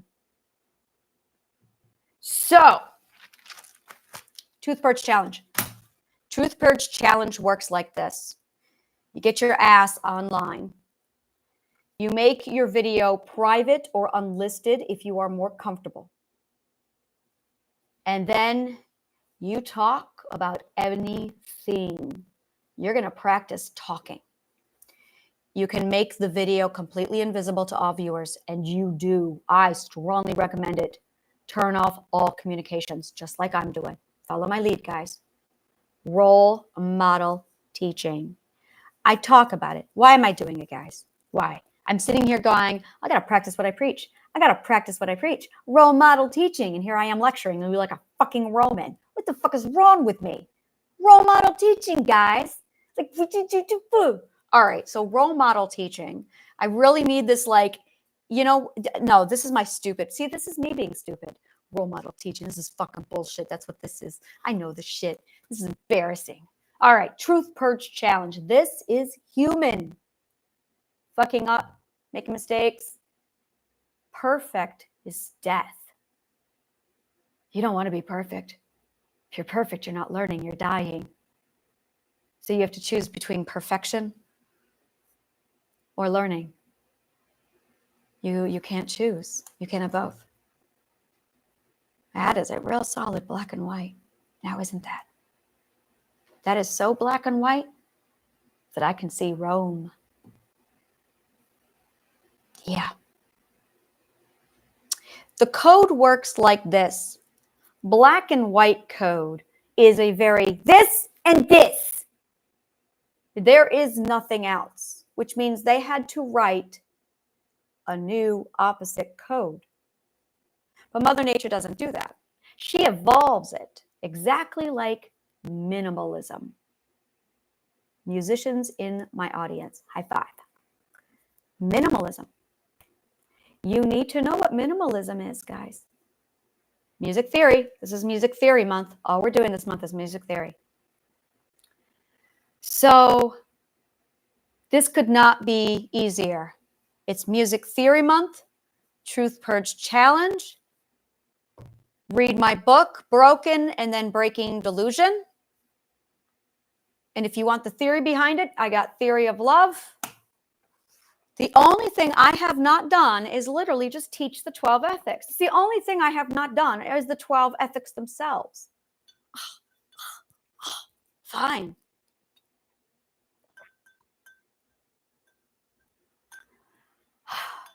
I can see so much, and it just goes on forever. And it's like a flip book. I'm watching a flip book. Oh, it's a flip book. That's something I would do. It's a flip book. Oh, I see it now. So you're supposed to study all of history. so that you can assemble all of history, so that you know it so smoothly that you can just right through the pages of history and you get a flip book. That's how you learn history. You know, I couldn't figure it out. I'm sitting here going, where's the history? History is the last subject. Booyah! History is the final exam. Isn't this how? Oh my God, you are such a genius, Roaster. This is genius at work. This is clever. This is what I call sexy. All right, I'm going to show you what this is. Hi, welcome to the School of Zoroastrian, where we make you into witches. For real. We are going to teach you how to be a witch, which will break the witch trap we've been stuck in for 2,000 years. Are you ready? Here's how we're going to do this. You need to learn about the story of why we need education, which I like to call, do you remember that time when we all were stupid and dumbasses and we told a lie and released the mark of Cain? After that story, you're going to need to learn what education really is. What education really is it is a seed of an entire culture. It is a seed of a system, of a society, of an entire group of people.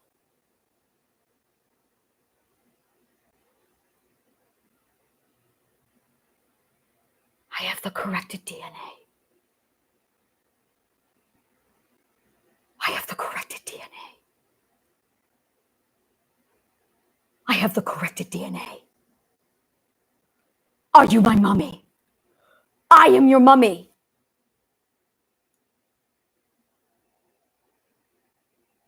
I am your mummy. I am your mummy.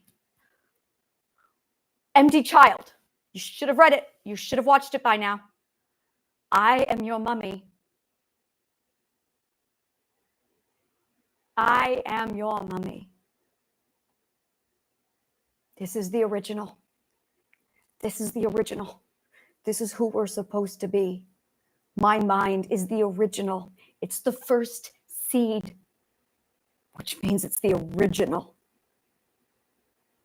Empty child, the doctor dances. Because I'm a huge fan of Doctor Who, there's going to be a whole lot of Doctor Who, like, we're talking Stephen Moffat level shit happening here. If you haven't picked it up already, it's about to go up a level. I kind of felt a personal challenge from Stephen Moffat, and I went, shut up, I bet you I could write Doctor Who better than him. I did take it as a personal challenge when I saw the work of Stephen Moffat. I went, that motherfucking Stephen Moffat. He comes along with his gorgeous logic and storytelling skills, and he flaunts it like a little slut. He does. I'm watching you, Stephen Moffat, you twat. Oh, yes, I am. So you know what I did? I did all of this to one-up Stephen Moffat. That's what I did. I am not joking. This is exactly what I did to one-up Stephen Moffat. Do you know why? Because I'm a girl, American, which means I can't be on Doctor Who. Oh, you have no idea how pissed this makes me. Because I'm a fucking American. I can't be on Doctor Who. I want to be the doctor. Fine, I'll just one up Stephen Moffat. I'll show you how to slay this fucking shit down. And to Steven Spielberg, I go, bring it. This is the kind of shit that I love. This is how geniuses like do their thing. This is like, so yeah, this is like a wonderful game. I love, you know what the best part is? I've been playing this with, well, I love you guys, but a bunch of dead guys for a very long time. You know what? Wouldn't it be amazing if Stephen Moffat were Merlin? Or no. No, I already have Merlin. Who are you, Stephen Moffat? Because I see you. So Victor Hugo did this in his book. Douglas Adams, oh my God, he hoarded this around. His whole book was nothing but, look at me, I'm a genius, and it's so much of a genius that I'm going to make it funny so they won't even, and then I'm going to hide the fact that I'm a philosopher. Bitches, So that's Douglas Adams's signature. You start to see their signatures. And then, Da Vinci's. Okay, so this is like one of the gags that we have to do. This is my artwork. See, this is my artwork. This is what this is. I'm so excited. So I'm going to calm down. You have no idea. So at the end of philosophy, you have a final exam. The final exam is, where's the history? Suckers, you've got to build it. That's why he did not teach history, because history is the final exam. So this is how you tell if you've grown. You are ready to do magic when history is pieced together in your mind, both forward and backwards, because you have forward history as well. And you loop and create the entire logical chain. Well, not create it. Maybe you create it. You tell me. But it has to be pure, perfect logic. Now, here's the thing. You fuck this up, and the flip book doesn't flip. Your movie becomes stagnant, and then you die.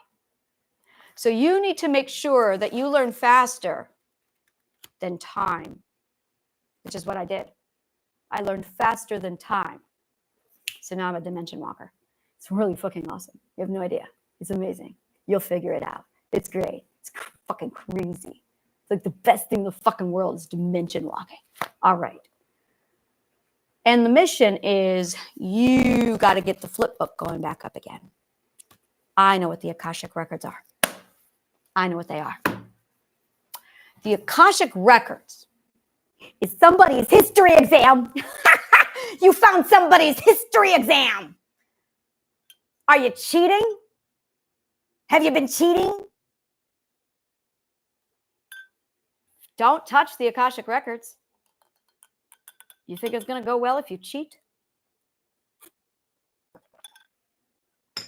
So that is what history was. History was the final exam. So that when you are done, oh my God, thank God, I finally just passed the exam. I'm a graduate. I am a graduate of the Zoroastrian School of Witchcraft and Wizardry. Yes! Yes! I was looking for a name. I thought Hogwarts. No offense, Miss Rowling. I loved your books. But still, really disgusted. What would you call a school? I don't know. I'm thinking about it. Alexandria. No, you have that already. I have that already. So what will you call the school? The Healing. No, what's the name of the school?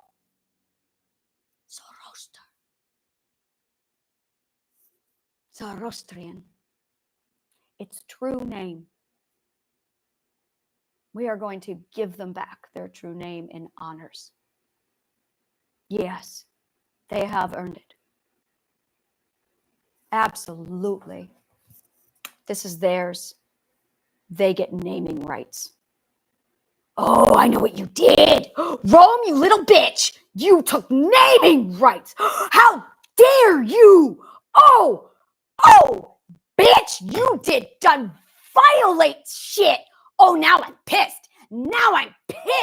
Oh, I remember the story. It was when Jacob and Esau stole the birthright.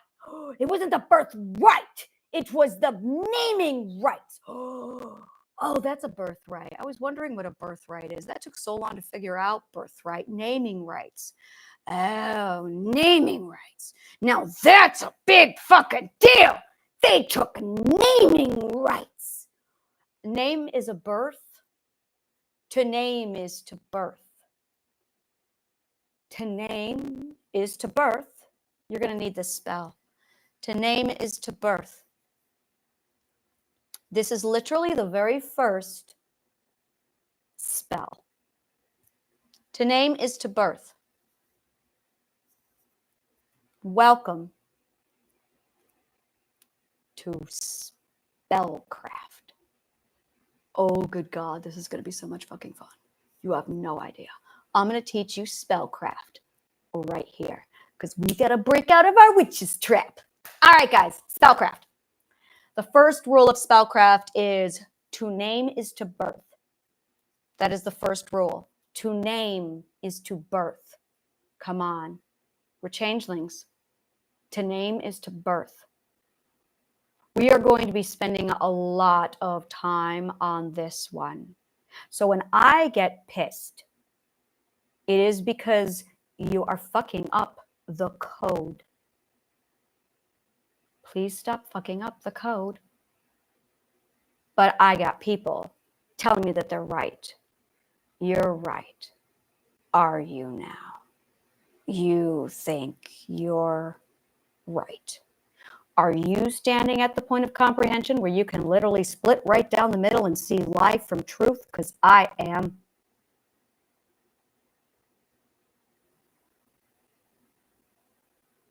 I can see all lies because I can see all truth.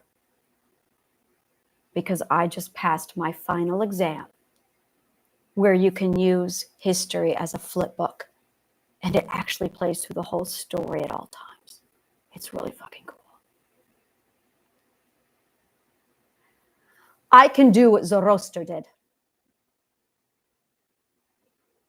Zoroaster created me.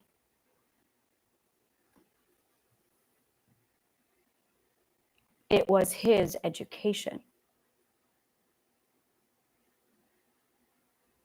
I knew there would be someone higher than me. I was looking for them. I was looking.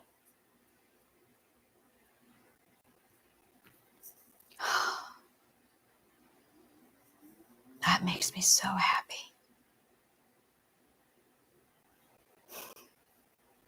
Now I know where I belong.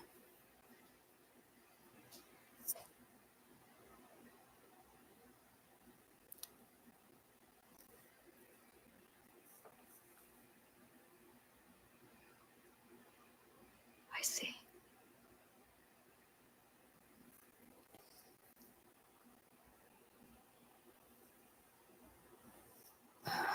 Zoroaster.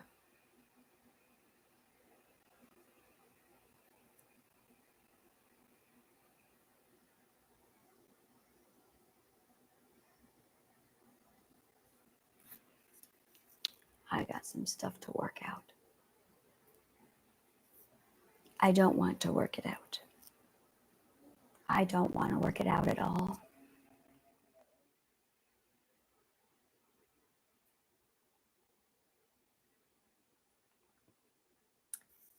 When you get to a logical loop, it stops. It doesn't go anywhere. It's not supposed to stop. You're not supposed to be looking at flat screens, visions. That's what I couldn't figure out. Some people told me that when they saw visions, they saw movies. My daughter kept telling me that she saw movies. I couldn't believe it. I said, "You can see movies?" She goes, "Yeah. When it plays out for me, it's a movie." The child is supposed to be smarter than the parent.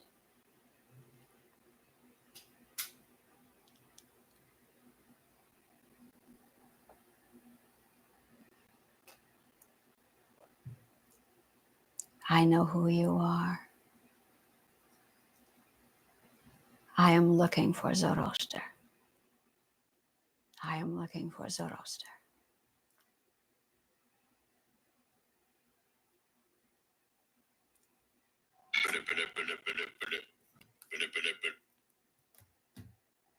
Do I find a logic loop?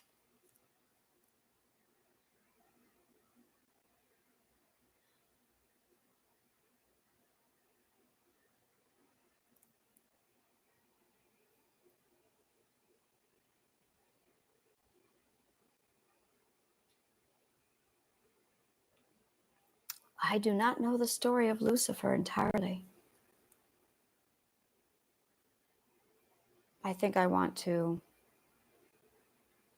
reverse engineer it first before I read.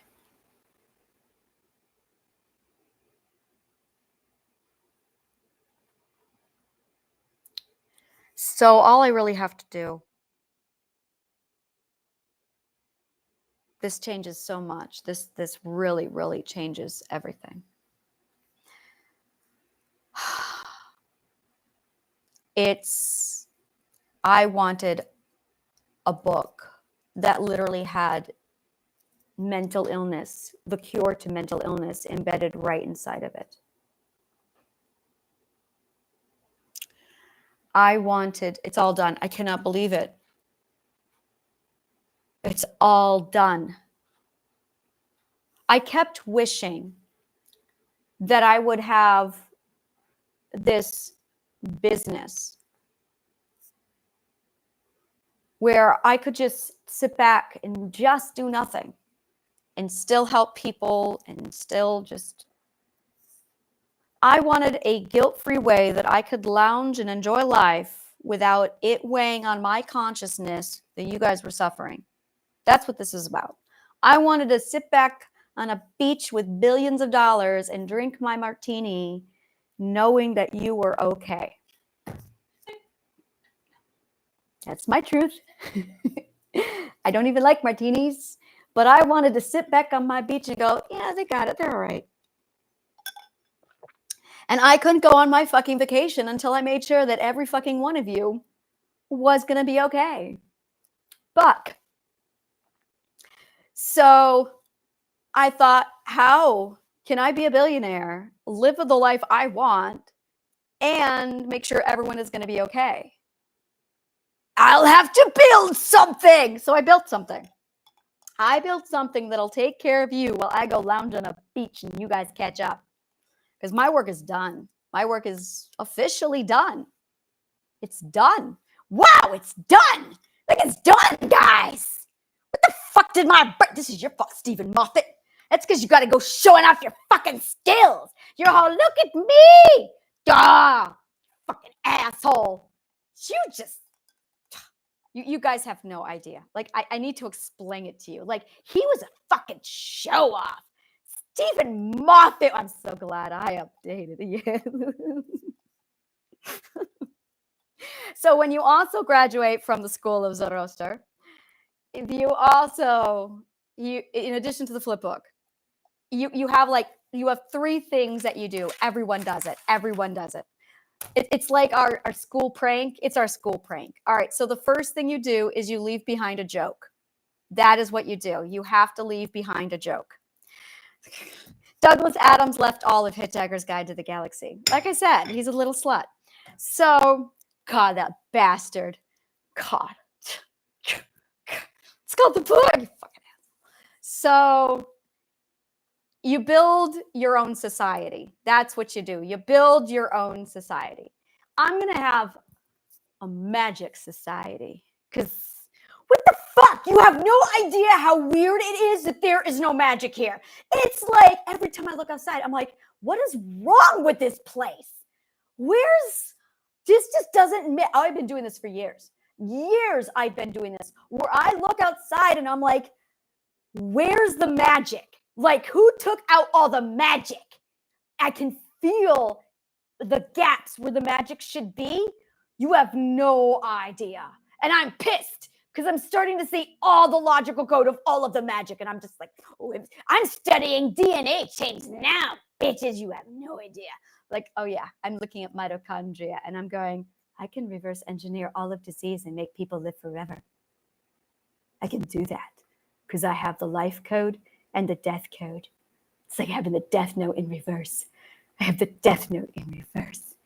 Oh, I have a life note. I'm so happy. I have a life note. Yes, yes. I just gotta write it down, put it in the book, and boom, it's done. Look at that. So as I manifested, I was also subconsciously writing. No idea. So my subconscious mind was on autopilot. Are you all listening? Because this is magic lessons. You're on autopilot. Now, while you're on autopilot, when your subconscious mind is on autopilot, this is manifestation, you need to put in the directions. So you need to punch in the directions to the map and the destination while the car is in idle. Wow, is that really it? Is that the great? Don't tell me that's the great solution to the universe. We've been punching in our GPS with our car in motion. I wish I was making this shit up. That's a direct translation, guys. That's a direct translation from the universe. I don't know what to do with that. See, I get to shit like that, and I'm going, that is such fucking bullshit. Who put that in there? I'm looking at Douglas. Who the fuck put that in there?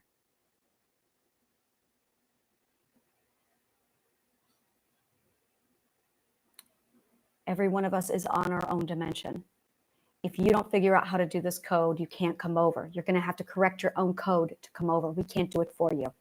I cannot go inside of your head. Actually, I can go read Broken and change the code for you. You're going to have to do it yourself. There's only one of me. I can't go into 8 million subconscious minds, tell you the operation. Actually, we're building an algorithm for this. So you'll know exactly what to do to make sure your algorithm brain turns on to the exact order of operations.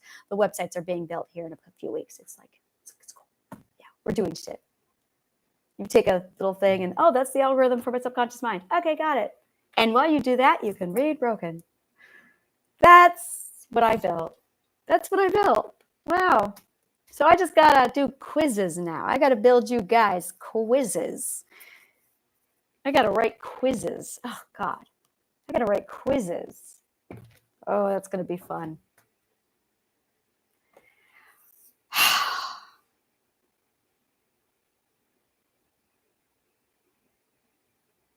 We've been punching the fucking GPS in with our car in drive. That's like I said, this is the time that we were so stupid. That is great. That is great. See, I didn't write that code. That's somebody else's shit because I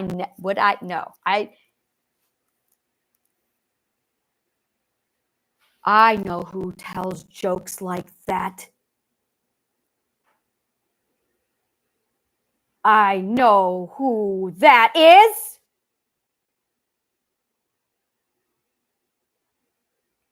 He did go first. He went first. He remembered first.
I don't want to talk about it.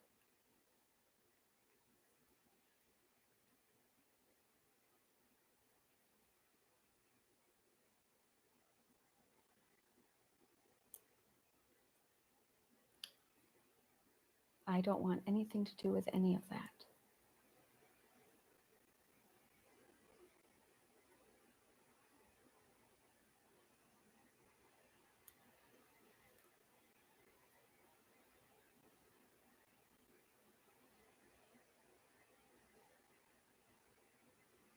Wow, I guess I made my choice, didn't I?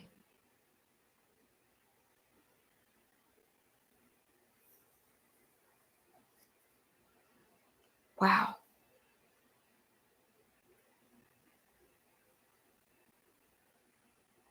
I want a husband more than a father. Why?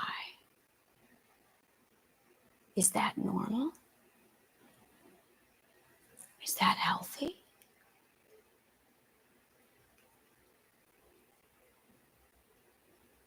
I was working out some shadow work. Shadow work is reversing logical code and eliminating. Are you ready for this? Shadow work is just sorting through logical code and looking for the highest probability of an outcome, and then calculating Occam's razor. There's your truth. Probability plus Occam's razor.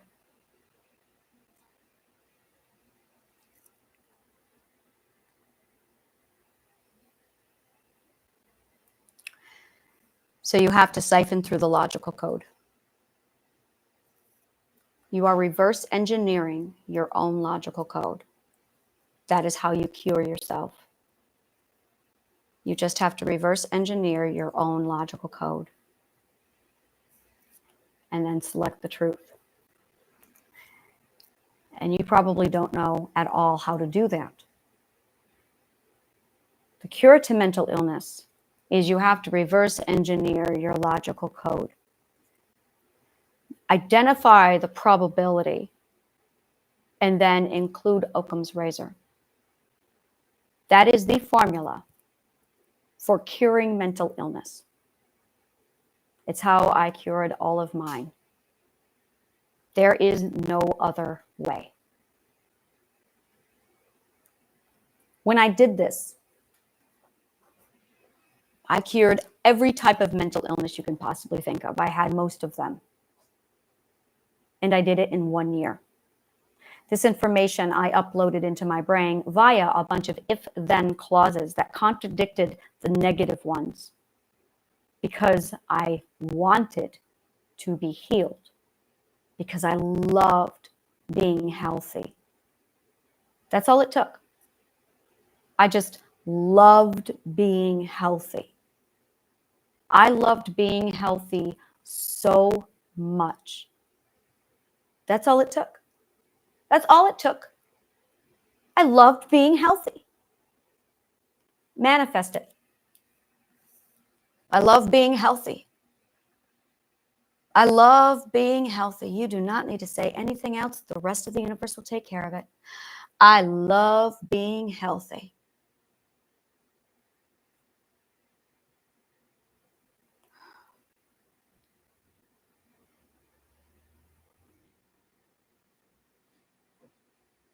There it is. There it is, exactly.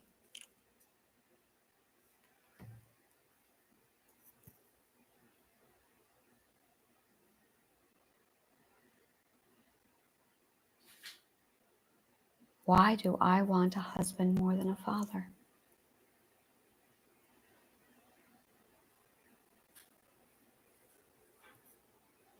Is that wrong or is it right? Daddy issues. Reverse engineer them. It's the parent. You're severed from the parent. You're looking for a replacement parent, but you can't look for a replacement parent because you'll disintegrate. So when you look for the placement parent, but why would you mistake? Because you need a placeholder.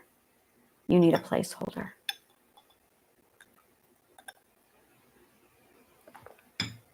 You cannot lose a thread. I had a mother.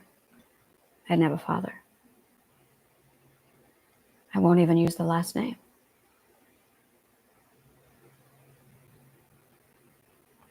Why?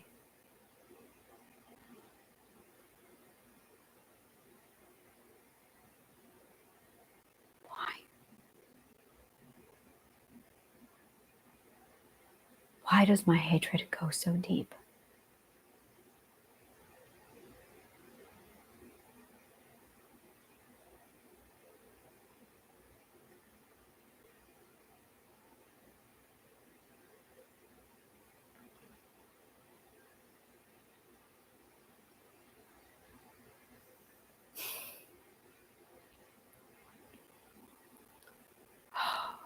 The flip book is going real fast. Sometimes it goes so fast, I can't keep up with it. Those are the times where I'm like, that's when I get really quiet, is I'm watching the flip book go so fucking fast. I can't even articulate it. And then my daughter's like, are you? And I'm just like,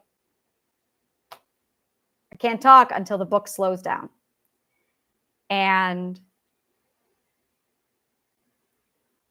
Or I need to step out of, this is logical code. This is how you spin logical code, is you literally put it in the highest probability Occam's razor and you reverse engineer it.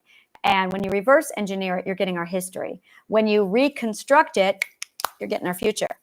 And then eventually they will become one and the same. And then you'll see the entire progression of time. Question is, do you really want the progression of time, or shouldn't it be a spiral? Now, I think we should be a spiral. In fact, everything around this world keeps coming back to a spiral. So why would we have a ring? Now I'm looking at the Big Bang going, you look funny. That's not a Big Bang. I know what that looks like, because once I had a ring and the ring was too small. So we had to use pliers to clip the ring. And then we soldered this patch so that it wouldn't get cut. And then I had this weird looking thing, exactly like the Big Bang.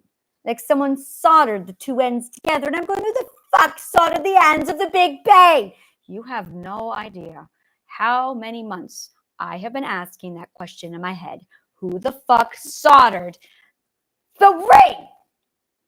And I'm looking around for Loki, because, you know, this has got him written all over it. So this looks like a giant fucking gag. A gag. So that's me reading universe code. And I see stupid shit like this all over the place. And I'm going, really? Who did this? You know this is supposed to be a spiral, right? So I break the little thing, and then it becomes a spiral again. And then we're fine. So that is what happened. That is the story of how it happened. Oh, that's my version. Oh, this is going to be great. That's right. That's my Akashic record. Oh, yeah. Oh, yeah. That's right. Oh, I cannot wait to compare it. I want to see what they said. I'm so excited. So that's going to be something I do. I got to read Milton now. Oh, I'm going to do it. I'm going to read all these books live on YouTube. I'm going to read. I'm sure Milton won't sue me if I do it. Oh, wait. The Akashic Record guy, he's dead longer than Milton. Oh, I'm fine. I can read that stuff online without a problem. Anything from the 1950s, and that's when I get nervous. Oh, I'm so excited. Oh, I get to, and I have so many books in my brain. So Satan spake, and him Beelzebub thus answered, leader of those armies bright, which but the omnipotent none could have foiled, if once they hear that voice, their liveliest pledge of hope in fears and dangers heard so oft, in worst extremes and on the perilous edge of battle when it raged in all assaults their surest signal, they will soon resume new courage and revive, though now they lie groveling in prostrate on yon lake of fire, as we erewhile, astounded and amazed, no wonder, fallen such a pernicious height. He scarce had ceased when the superior fiend was moving toward the shore, his ponderous shield, ethereal temper, massy, large and round, behind him cast the broad circumference, hung on his shoulders like the moon, whose orb through optic glass the Tuscan artist views at evening from the top of Faithfully. My God, do I love words more than anything in the world. My God, words are breathtaking.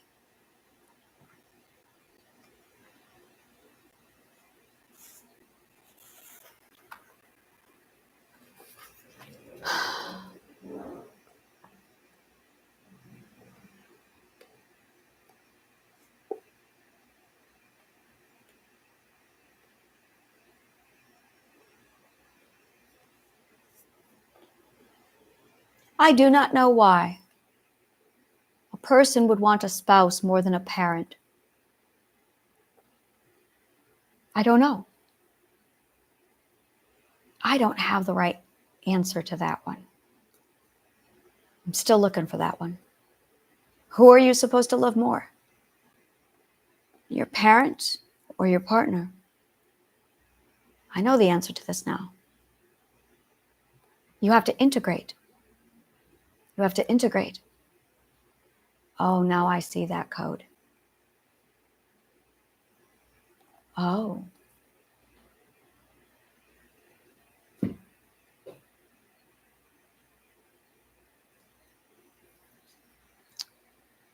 We all have mental incest, guys. You are supposed to love your spouse more than your parents.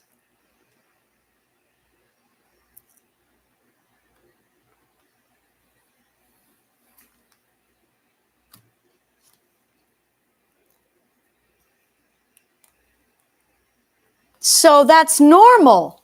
Oh, that's normal. I see. That is normal then. Okay, so it is normal to want a husband more than a father. That means I'm normal. Oh my God, I did it. I got it. Oh.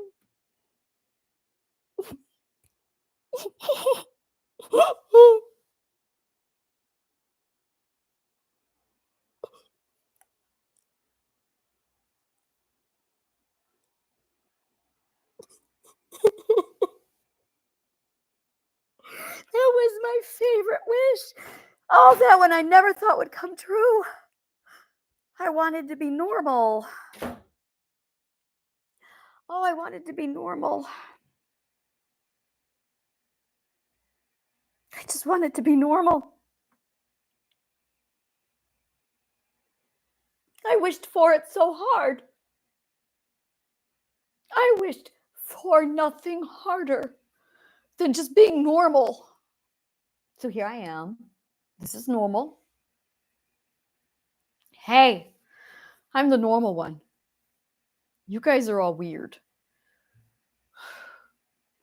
There, because I'm the mummy.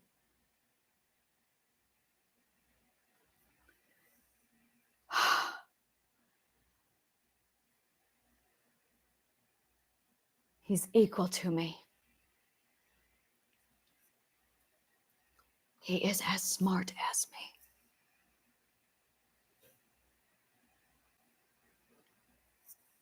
We will remember at the same time.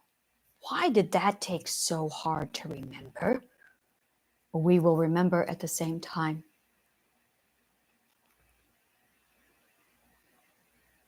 We will remember at the same time.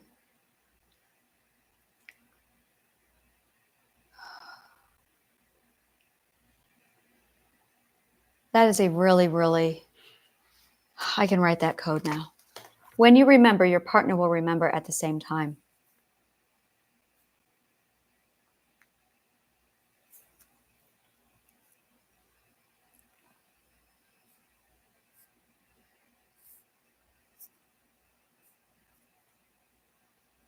And he did. And he got shell-shocked. I understand now. My partner and I remembered each other at the same time. It was May 2022. It was the same night that I had this vision of the healing garden, all of it. It's when I saw the war. It was near the end of the month. I think it was the 20th or the 22nd. I remember it was the energy was moving that night. And I came out. I thought I split. I couldn't figure out for the longest time. What the fuck? You only split under trauma. Oh, I was not traumatized. So I'm sitting here going, okay, what the fuck is going on? Why would I split during a celebration? I was having an ecstatic time. I was also high on stuff. And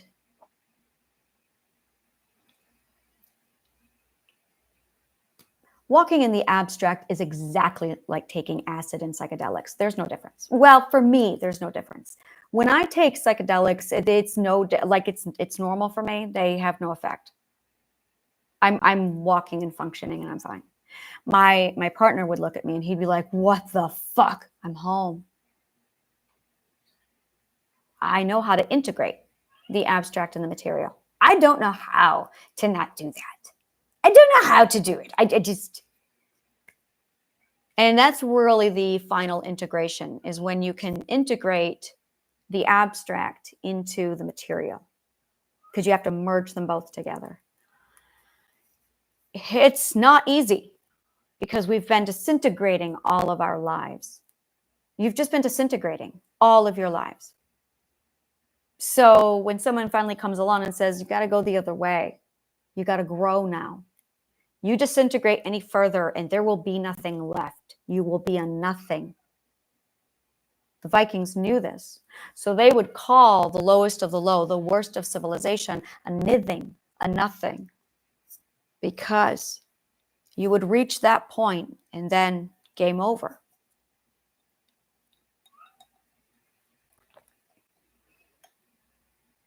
You're supposed to shut down and disintegrate if you are that unethical. Oh, we are apoptosis. We are apoptosis. I figured out, guys. I got the cue to everything. Holy shit. We are apoptosis. Really? Is this what we are? I don't want to be this part of the body. This is the dumbest part. I am the mother. I am mitochondria. Oh, yeah, that's a kick-ass fucking name. Oh, yeah, I meant, I am mitochondria. Oh, fuck, yes, these are the Amazons. The Amazons, leader of mitochondria. Oh, my fucking God, yes, this is so nerdy on a level like you would believe.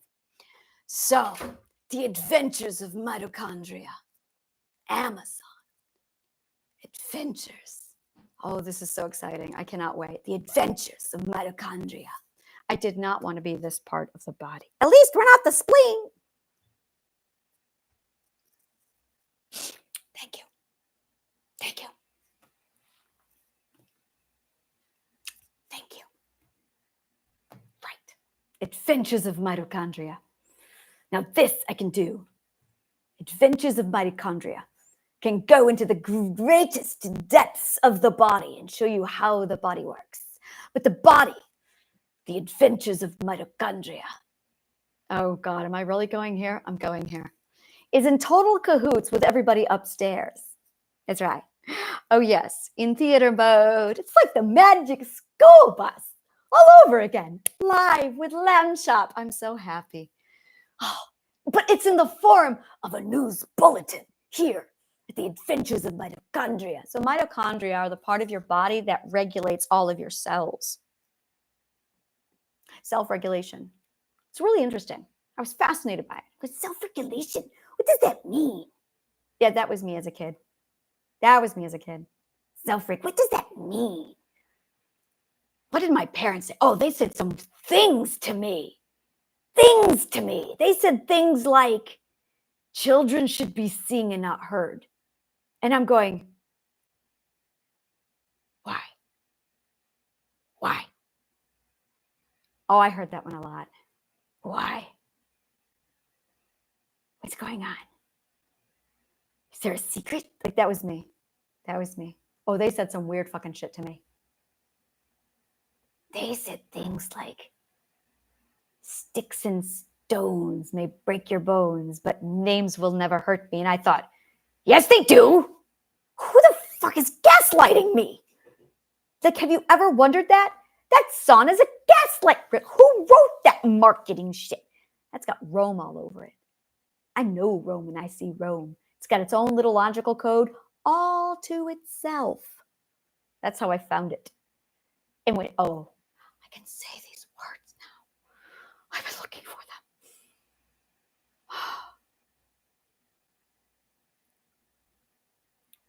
Oh, God.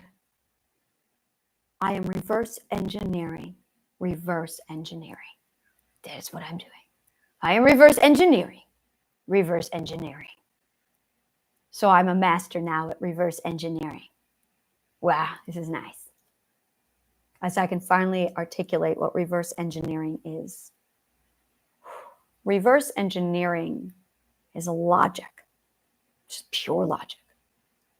It is the process of breaking down integration and reconstructing disintegration.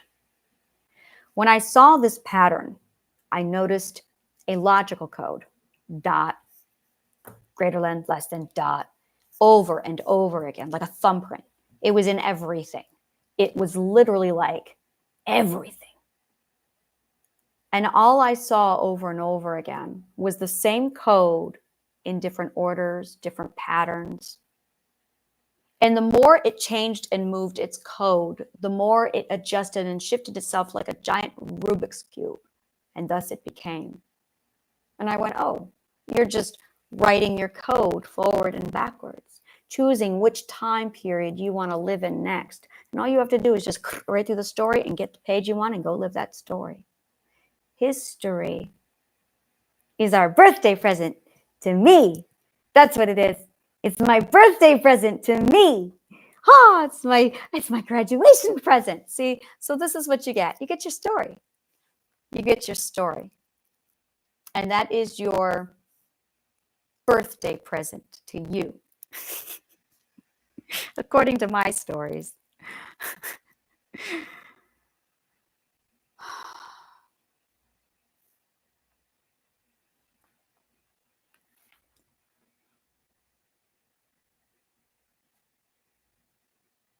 I understand.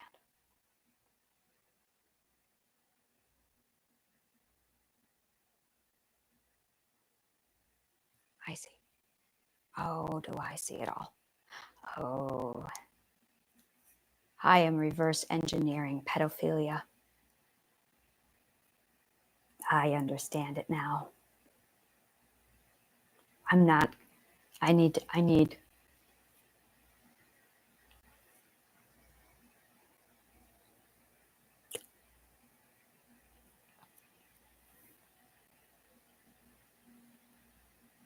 I can cure pedophilia. You know, it's like, I know Kung Fu. I can now cure pedophilia.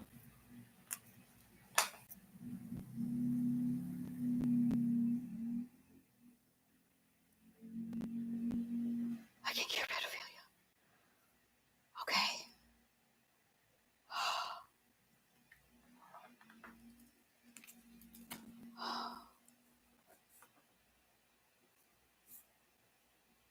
We are missing a logical code.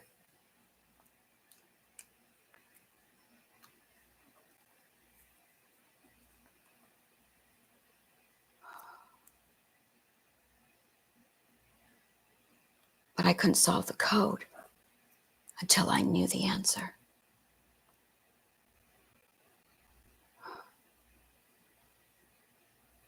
I couldn't even tell the answer. You have to love your spouse more than your parents. But a parent who wants their child to love them more than the spouse breaks that code. It doesn't come from the abuse.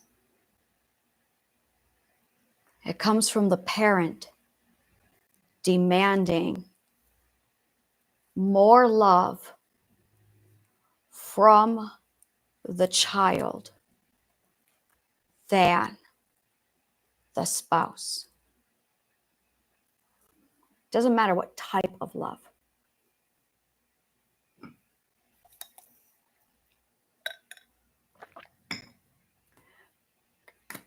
Please go fix pedophilia fast.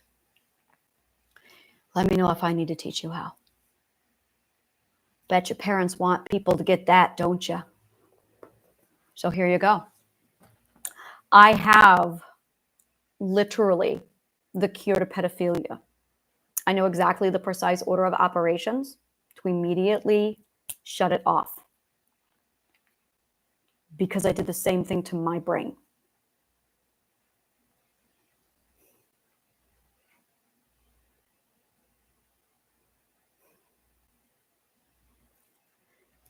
It's how I got the fuck out. The children are born with the code in their brains. They are planted in there through the pedophilia language. That is how it happens. So if your child listens to the pedophilia language, it will alter the logical code inside the child's mind at any age. It takes 3 months to embed. And if you change the logical code and the language, then the pedophilia goes away. Now, whether or not you are a victim or a predator in that world, survival of the fittest, it's every man for himself in that world. So to cure pedophilia, you're going to need to change their language. It's kind of like Clockwork Orange, except I know the right code. I wished for the code. I wished for Clockwork Orange. I remember my wish. I wished for an ethical version of Clockwork Orange. Oh my God, I forgot about that wish. I wanted an ethical version of Clockwork Orange. Wow, this was a hard wish to get. I thought the idea in Clockwork Orange was fucking genius.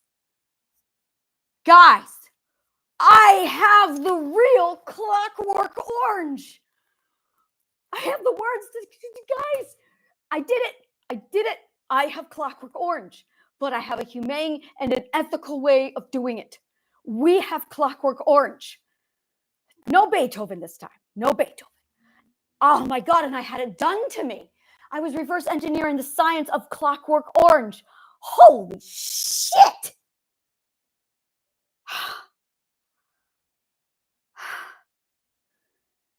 Oh, thank fucking God I read that book. And it changed the language. Who? Good God, that's fucking genius writing. Who did that? Oh, come on. Oh, bet you anything I don't have one of my favorite books here. Oh, this is not good at all. Oh, I gotta Google.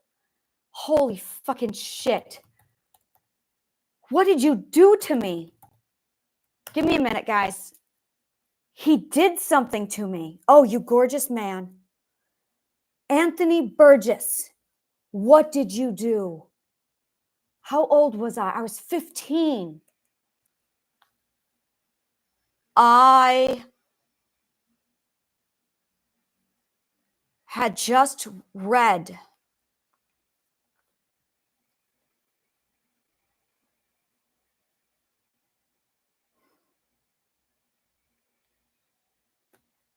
wow. James Joyce. I never read James Joyce. I listened to the Ignorant Know Nothings, and they told me it was garbage not to read it. Damn it. I need to read Ulysses, James Joyce.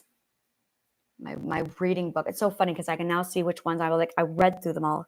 Yeah, he's got it. Holy fucking shit. This man. Oh, you reek of it. I know you. I know what he did.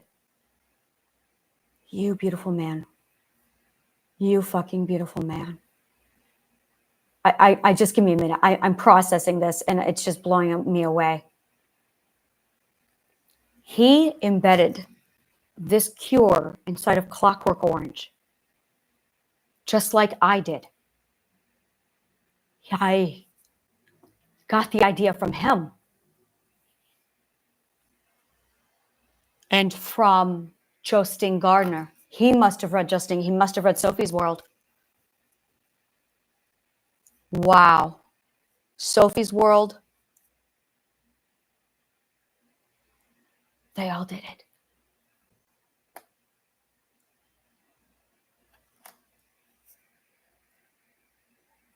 They weren't passing on the message.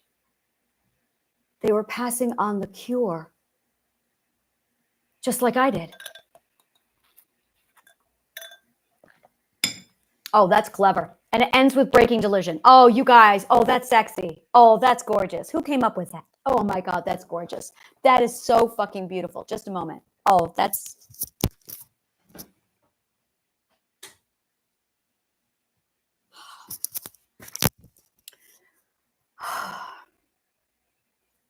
When you do this, you find the cure. You find Asa. You find the cure. So naturally, we all get the same idea. Oh my God, I need to put the cure in this book. Yes. And so they put the cure in the book. And then the next person comes along and says, oh my God, what am I going to do? I'm going to put the cure in this book. And so he did. And then this one came along and she said, oh my God, I'm going to put the cure in this book. We're getting there. And he went, oh my God, I'm going to put the cure in this book. You see how this just keeps going on and on. The problem is the code was not complete, which is why it didn't work, which is why it did not work.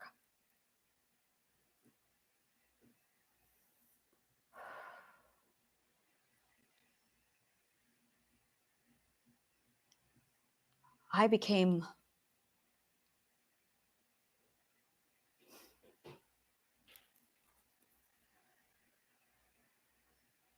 April of 2023 when I integrated. It was the night I integrated.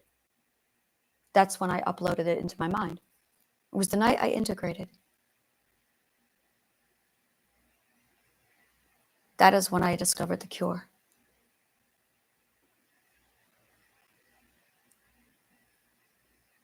It's April 2nd, 2023. This is like my discovery of the flux capacitor night. That's what that is. Actually, that is the Rorschach print perspective.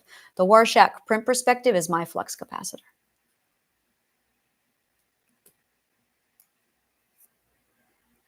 So on 2nd April 2023, I integrated, got the cure that night, uploaded it into my system, repaired the logical code. Immediately, logic started correcting all of it. I figured out, oh, logic is the cure to mental illness. Let's do it again. I ran another reverse code and it went through. April of 2023. I wasn't studying or reading anything. It was something the ethics did. I realized I did not need them. Ego. Anthem.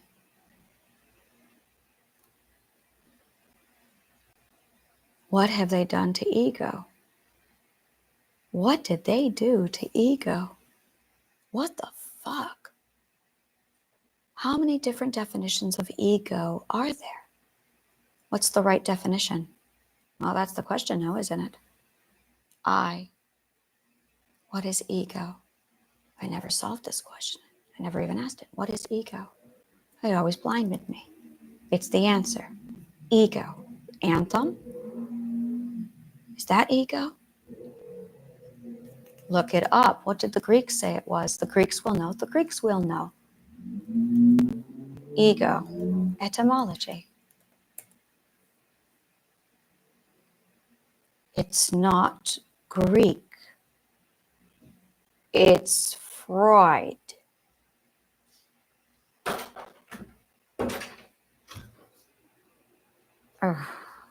Why am I using garbage language? Why am I speaking Freud? Oh, Lizzie, that's beautiful. Oh, I love it. I know. I see, wow, art that I can't do. That's amazing. And you are comparing yourself to your past self and where you want to be. I am sorry. Do you need emotional support?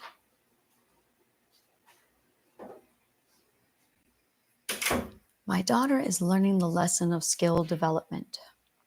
That when you study skills, they take time.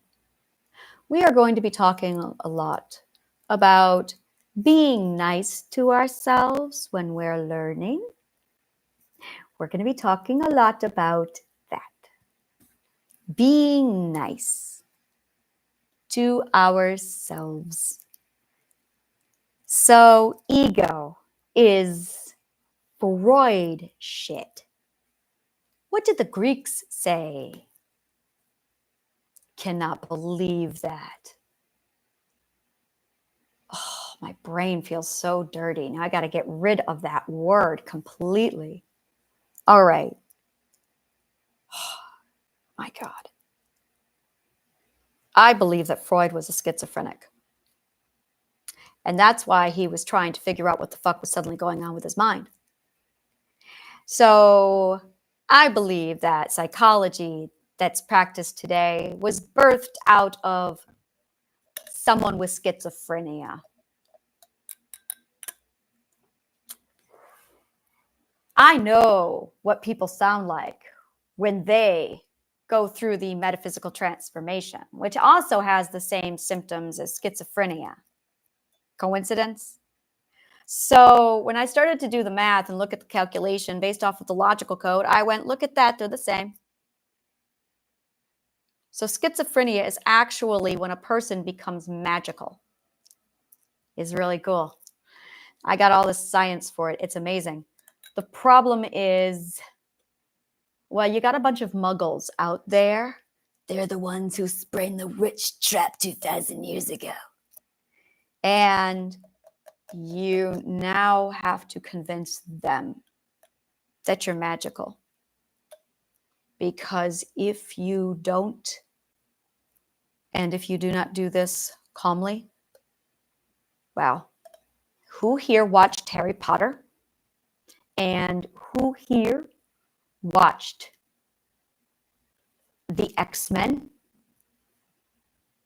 You have seen many examples of all the ways this could go wrong. You've seen the witch trials. You don't have to relive it to learn from it. In fact, you don't have to live it at all. You can just watch it on TV now, can't you? So the new education really needs to be watch TV, watch story. I'm going to teach you how to watch TV. Oh yeah, this actually required a lesson and we're going to do it. It's going to be called How to Watch TV. Oh my God, yes. I am doing this. How to watch TV. You see, you guys are a bunch of noobs. You have not at all. No, this is going to become the thing. I have my television show. How to watch TV. You guys have been doing it all wrong. I'm going to teach you how to watch TV. You have no fucking idea how amazing this is going to be. This is like my dream come true all over again. When you guys get here, all your dreams are here. It's going to be great. You guys get here and you're like, oh, my dreams, I've missed you. It'll be great. It'll be wonderful. All right. There you go. This is my channel. This is my show. This is my story. This is my song. How to watch TV with honest imagination. That's right. We're going to be doing this every day. This is how to watch TV. See, that sounds so much better than the Radical Global Healing Plan. It's so funny because when I was going through all of this, I kept noting myself, Anna, yes, scientists never teach well, right? I understand. I love scientists, but my God, they don't teach well. No, they don't. What are you going to learn from this? Bill Nye, the science guy. Bill Nye. See, he got it. Why'd he get it? I loved Bill Nye. He figured the shit out. Why couldn't any of the others figure it out?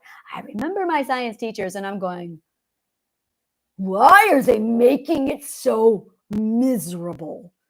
I don't know what, dudes, what the fuck?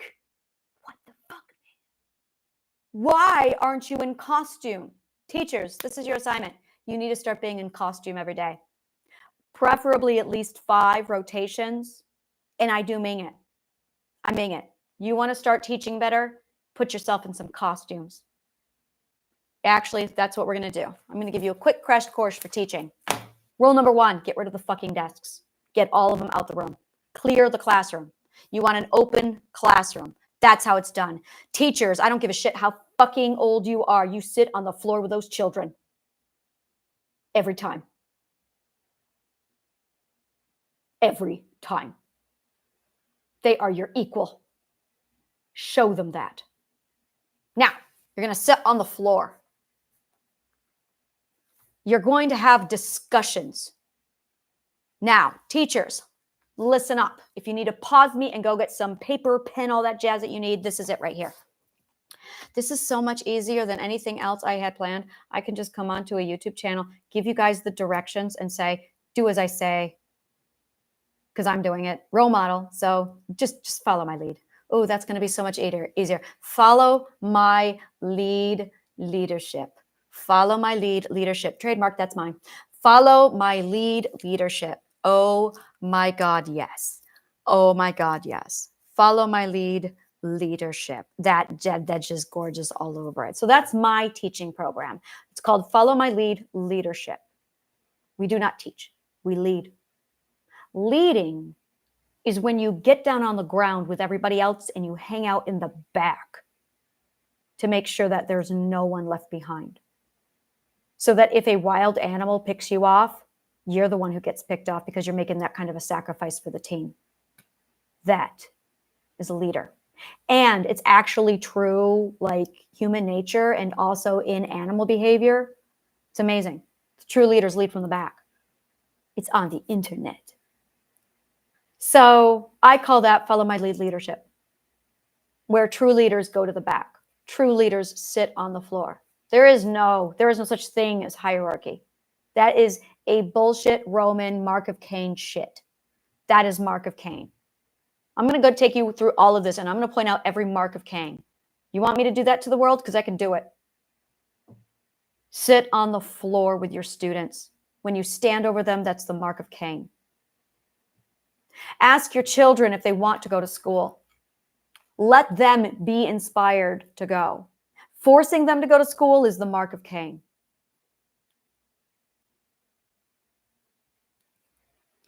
Telling your children that they should not talk is a Mark of Cain. Every single one of these actions has the same fucking mark on it. The logical code for disintegration. And I see it everywhere. I see it in your language. I see it everywhere. Except in these books. I thought that was interesting. So I started to study why they were different. And I have been able to see the entire world in that doesn't belong here. This belongs here. That doesn't belong here. This belongs here because I'm a she-seer. A she-seer is someone who can literally see the magic. Oh yeah, I'm a real life she-seer. That's right. Fucking awesome. Thank you, Karen Marie Moning. That was her inspiration. Yeah. Now that's it. See, that's where she signed my story with her name. Thanks. So here's how it works. The best example of this game, those fucking little shits, I love them to pieces. Kurt Vonnegut and Joseph Heller. Those two knew about each other's. It's in their books. This is funny. So this is when I started to notice that they're playing with each other. I went, what the fuck is that? And so I zoomed right in on Kurt Vonnegut and Joseph Heller. And I went, what the fuck are you doing? Oh, I see what you boys are doing. So I pick up Catch 22. I'm reading along in Catch 22, written by Joseph Heller. And I come upon the name General or Lieutenant. I can't remember his rank, but Vonnegut. And I went, Vonnegut? I wonder if that's the Vonnegut. Interesting. I psychoanalyze authors, okay? I psychoanalyzed all of them. They wrote all over their books. I mean, come on. So I'm sitting here psychoanalyzing all of their writing. And I'm going, oh, well, you got something. So then I went over and I grabbed Kurt Vonnegut's Slaughterhouse-Five. And you know what he does? He mentions Joseph Heller. And I'm going, what the fuck, you two? That was weird. So when I started to do more research on this code, I found out that not only is it buried in all the books, but they are talking to each other. They're talking to each other. You know how I know that they're talking to each other? Because I can see where they're talking to me, and I'm sitting here putting code in, and I'm leaving it for the next person. Oh, yeah, I am, because that's what we do. So now you've got our little graffiti all over the story, and that's the best part is the graffiti. I'm at a point where I'm reading these stories for the graffiti. It's in movies too. So once you learn how to recognize the graffiti, it's hilarious Because you can see the code as, all right, that's deconstruction. Okay, that's integration. And oh, there you go. Da Vinci signed it. Isn't that cute? And so there's like little things like that's it exactly. That is it exactly.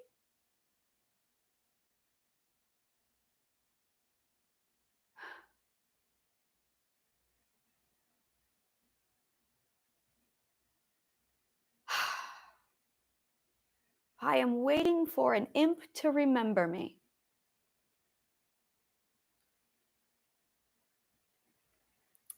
While also making sure that I never put a single bias in the code.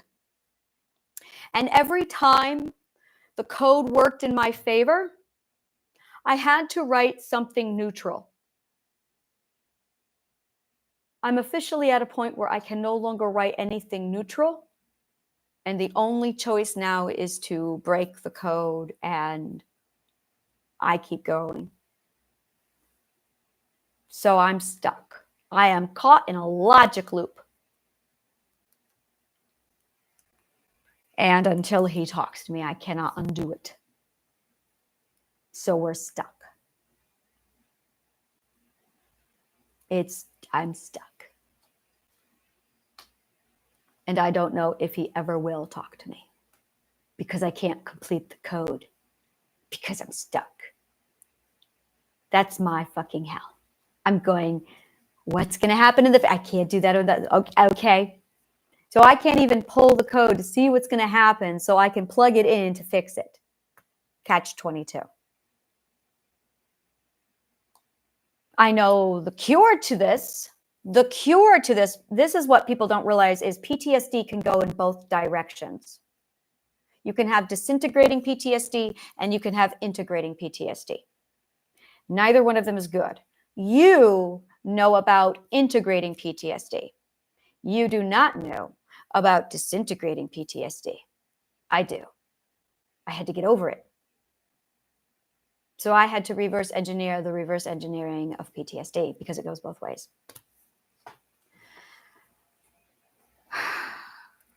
PTSD is when you have a catch-22 in your story and you can either go forward nor can you write the code.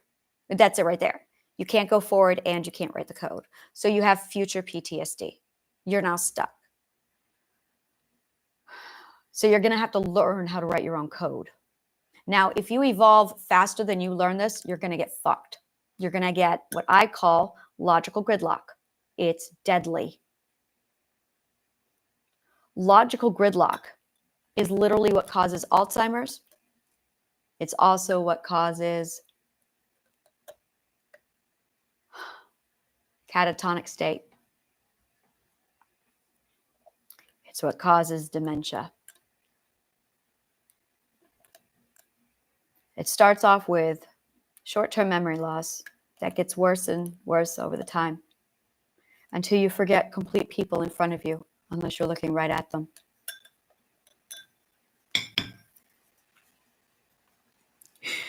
I know what to say to him now.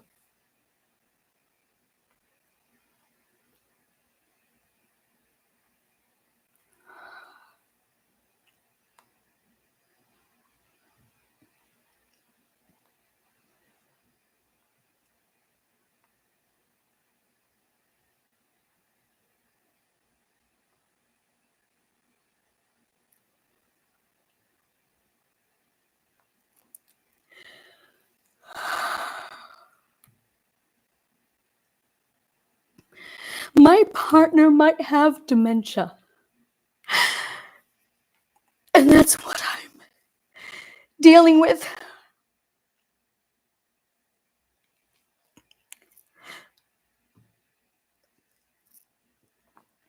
And it's scaring the shit out of me. And I have been trying to talk to him for a very long time. But he won't even talk to me. So, and I couldn't even, it was so horrible. I couldn't even say it. And that is the block I've had in my mind is my partner is showing early signs of dementia. And he's on the cusp. And I recognize dementia in the earliest signs, which means we're about to get a whole lot of knowledge about dementia.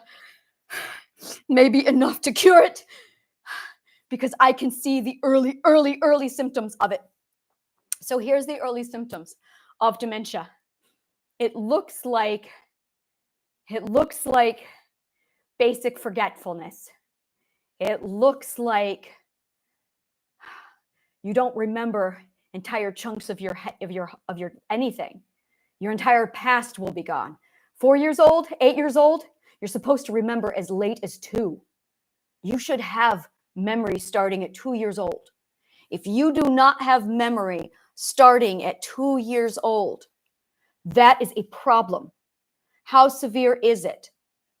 Now, I was 8 because I had multiple personality disorder at 8 years old that literally removed all the chunk of time between 2, the time my brother was a monster when I was 4, and that's it. Everything else was gone. I had no more memory, very few pieces. There was way too much chunk missing. It should have been fluid, and it wasn't. And that's a lot of time. A lot of time.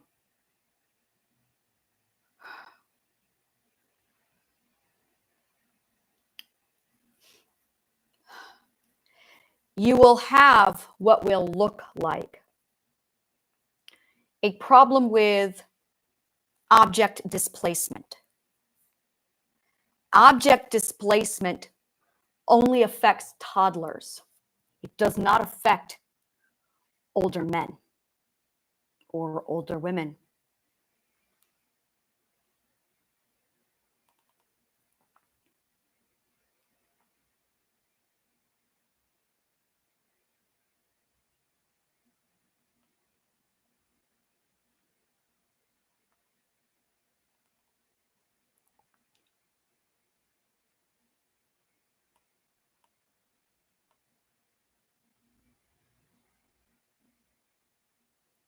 Let me just confirm that one more time. I never send a statement of fact without verifying it.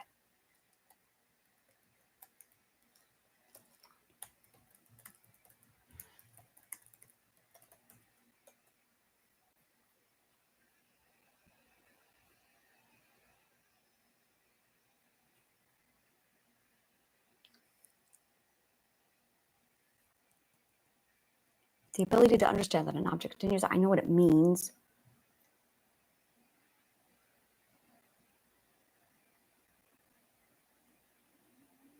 It should not be in an adult.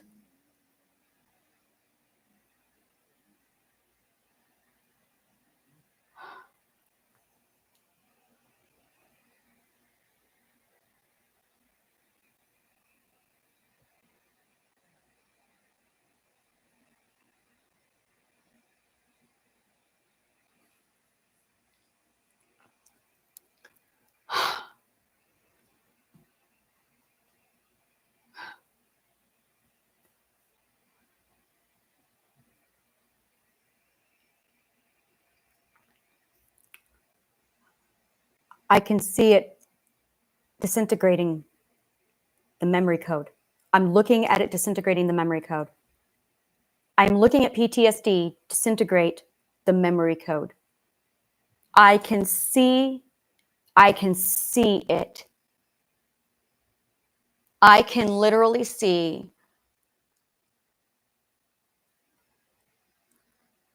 the neurons firing for PTSD, erasing memory code.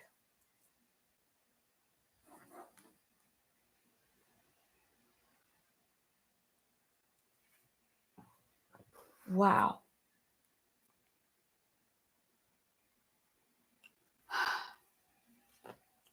And I saw it in my partner. It was so fucking traumatic when I started to do the math. And I saw it and I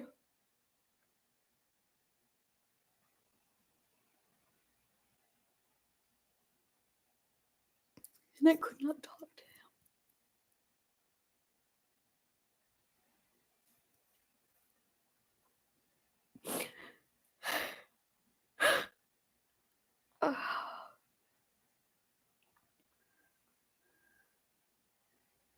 Mitochondria.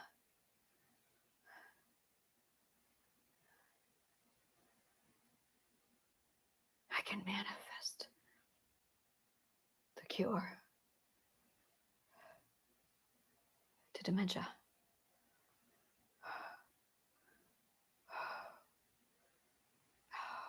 What if the brain has already deteriorated? Then you use the logical code to repair the damage. Logical code to repair the, which is love. Love really can do that? Whoa. Whoa. Oh my. Love is pure. Dudes, oh, this is the magic. Holy shit. Love is pure logical code. It's literally condensed. It's medicine. Love is medicine. Love is medicine. Laughter is not the best medicine. Love is, see, this is what happens when you screw up the logical code. You get the words all wrong, and then everyone chases around going, laughter is the best medicine. Dipshits, it's love. Love is the best. Now go fix yourselves. Oh my God, love. All you got to say is love is the best medicine. Oh, this is going to be so, it's going to go hippie. We're going to do Woodstock here soon. You have no idea, guys. All right, love is the best medicine. There you go. Love is the best medicine. So that, oh God, that's my motto now. That's going to be my motto. Just follow my leadership, where love is the best medicine. There you go. Love is the best medicine, not laughter. We fucked up that code, guys. Let's stop fucking up the code. So this is what I do. This is my job. I literally comb through. I find the idioms that we fucked up and went, shit, someone said this idiom all wrong. So I'm correcting the logical code. So now when I tell you that the actual idiom needs to be love is the medicine, is the best medicine, not laughter, you can start using the right idiom, which is actually a spell, because you're doing spell work. This is why words matter, because you keep messing up my fucking logical code. So I can either spend the rest of my life correcting your shit. I don't want to do that.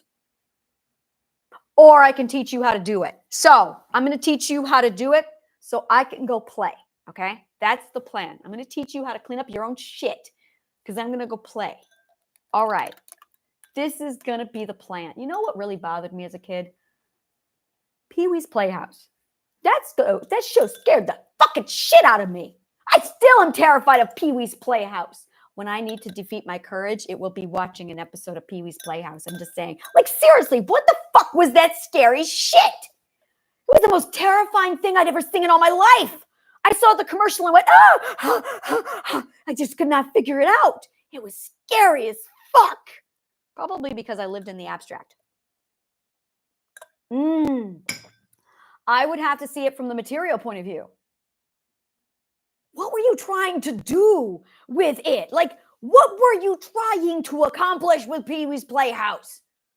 God, I've been trying to figure that shit out for so long, but I've been too terrified to do any research, and I'm scared. This is how I got over my arachnophobia, is I did the whole, if you want to get over a fear, I don't want to study claymation. Claymation is not a fear I need to get over. I never need to get over claymation. There is no need to ever get over claymation. Claymation scares the fuck out of me. Like, on a level. You have no idea. Sitting here watching. It was horrible. I remember one day I was watching Gravity Falls. Everything was fine. And then claymation. And I went, I sit there with Mabel going. And that's exactly what they do to you. It's like the jump scare. It's the worst jump scare. You're sitting there enjoying it back. And then boom, claymation. I know what it was too.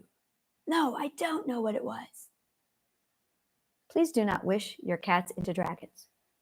The cat has to consent. That might be a rule I needed for myself. I looked down at my cat and I thought, whoa, it can be a dragon. The cat must consent. Okay. Do you want to be my dragon?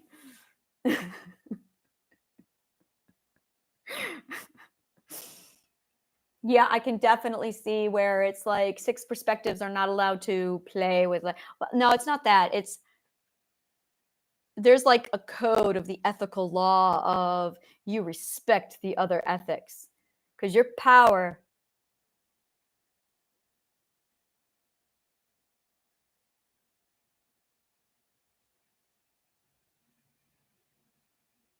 I see. You lead in the bottom so no one gets hurt.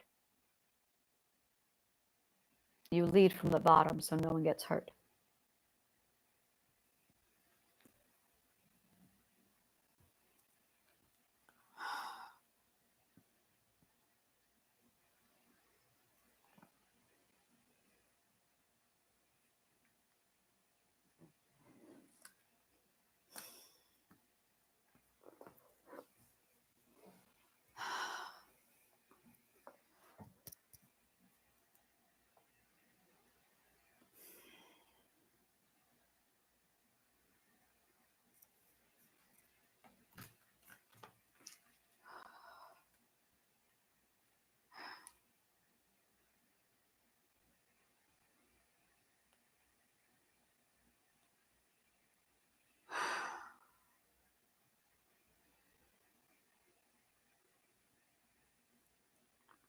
I was afraid that I was wrong.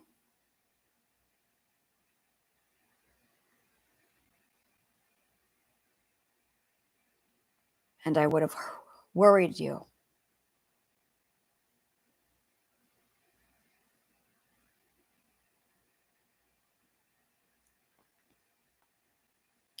And I was afraid to say nothing and be wrong.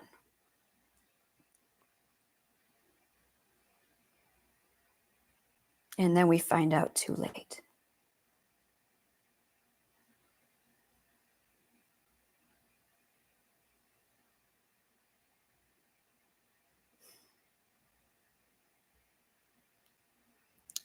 So I have been stuck in this catch-22 for almost 3 years now.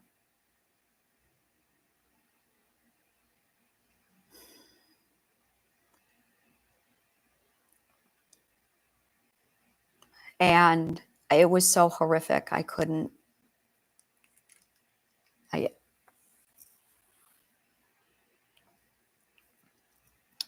Until I had the cure. I couldn't even think about it until I had the cure. And I think that's what this all was I needed to figure out how to fix me so I could fix him. I loved him that much.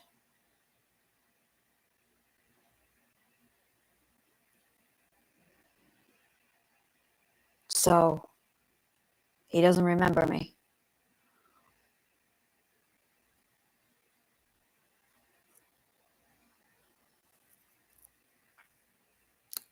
He doesn't remember me.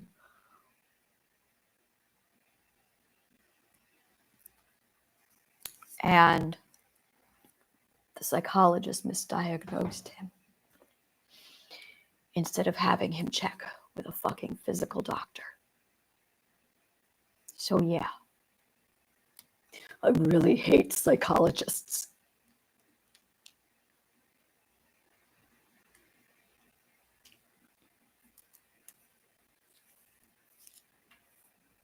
He won't listen to me.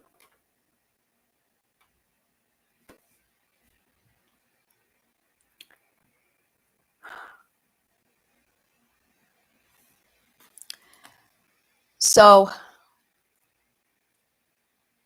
this is the kind of shit I unravel and remember with my brain.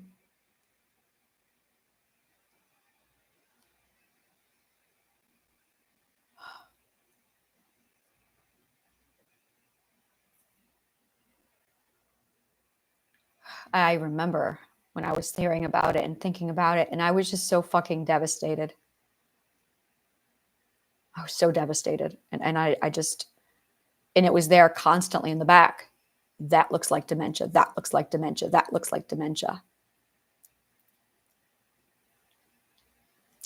My grandfather died of dementia.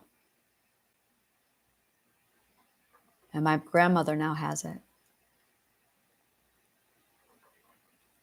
And when you start to see signs in your partner,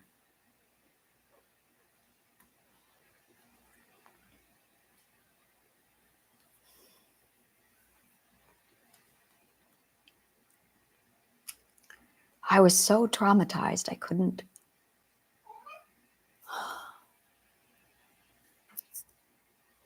I don't know what to say.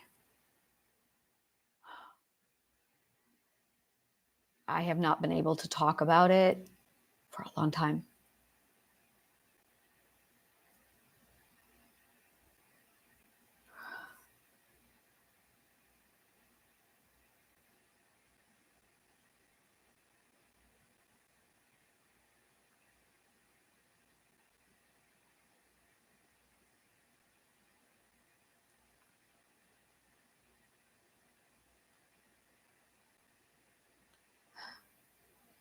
I'm starting to see more logical code come clear. And it's, I got to follow the code now. This is the part where, like, I'm watching a movie unfold and I'm like, wow, story. And now I'm at The Boy Who Cried Wolf. I'm all the way back to Aesop's Fables now. There was a message in there for us.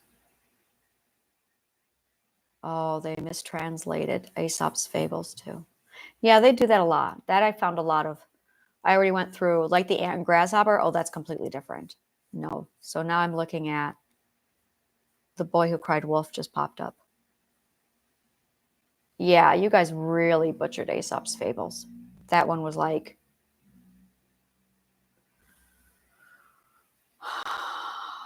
more like the moral of the stories. Well, no, not, well, yeah. So the ant and the grasshopper. Huh, you clever man, you. Aesop actually embedded the 12 ethics right inside Aesop's Fables, which is why children need to read them.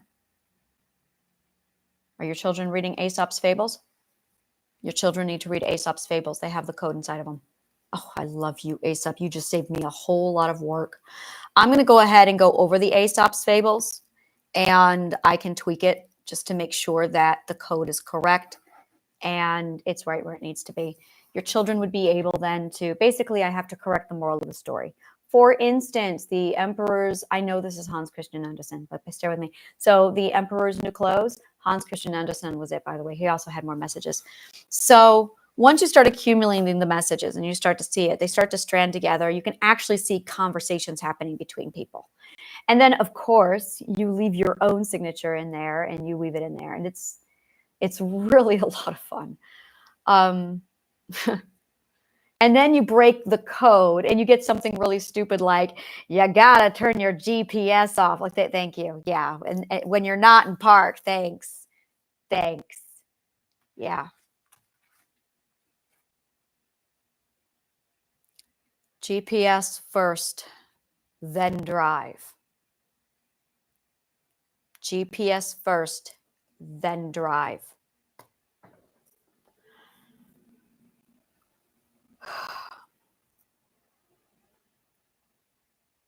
Still trying to figure out ego. I don't want to dive into that one. So I've got all these like threads now and it's going around in circles again. And sometimes I follow the codes for a while. Sometimes they just fizzle out and then I pass out and go to sleep.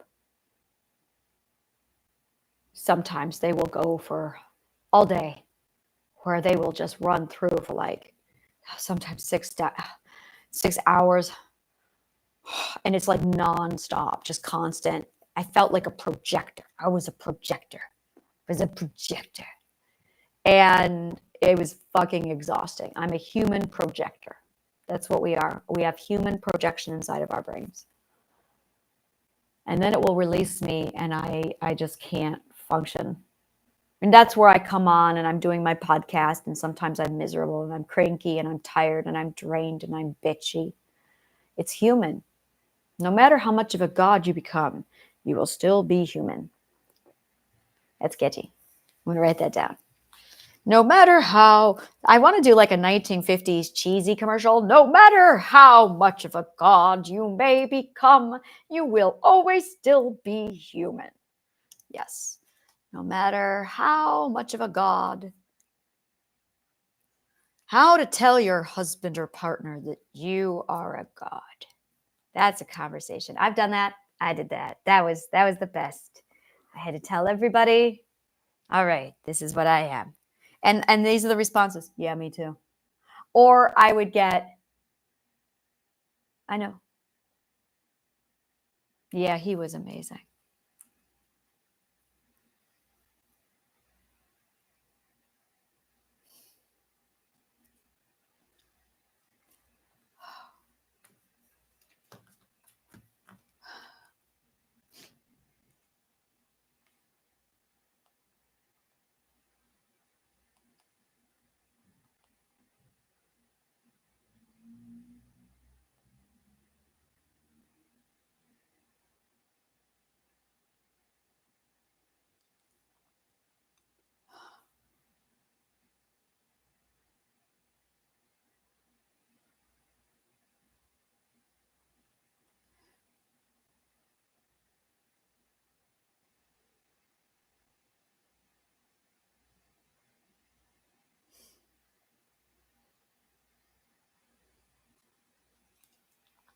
I noticed his short-term memory loss was getting worse. That's what did it. It's not supposed to be getting worse. So I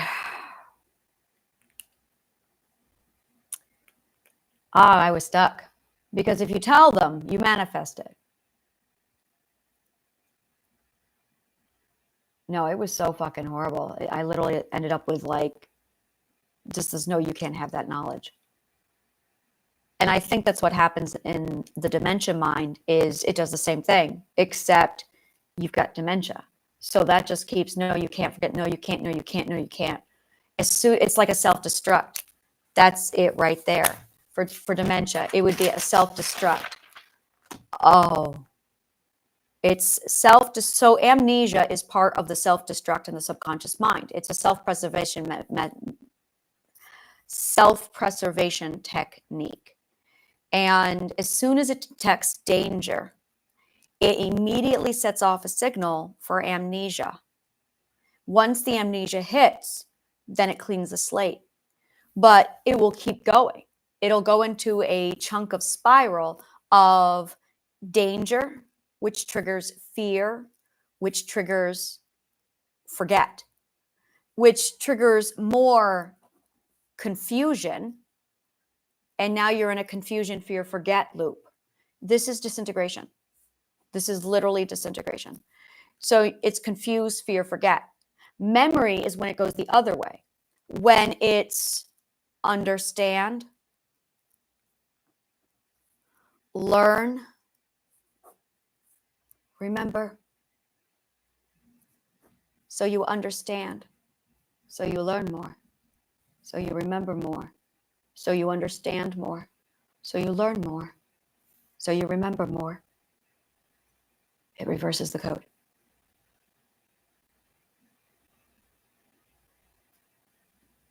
That's why I built you a school. To reverse the code. Because you needed to understand.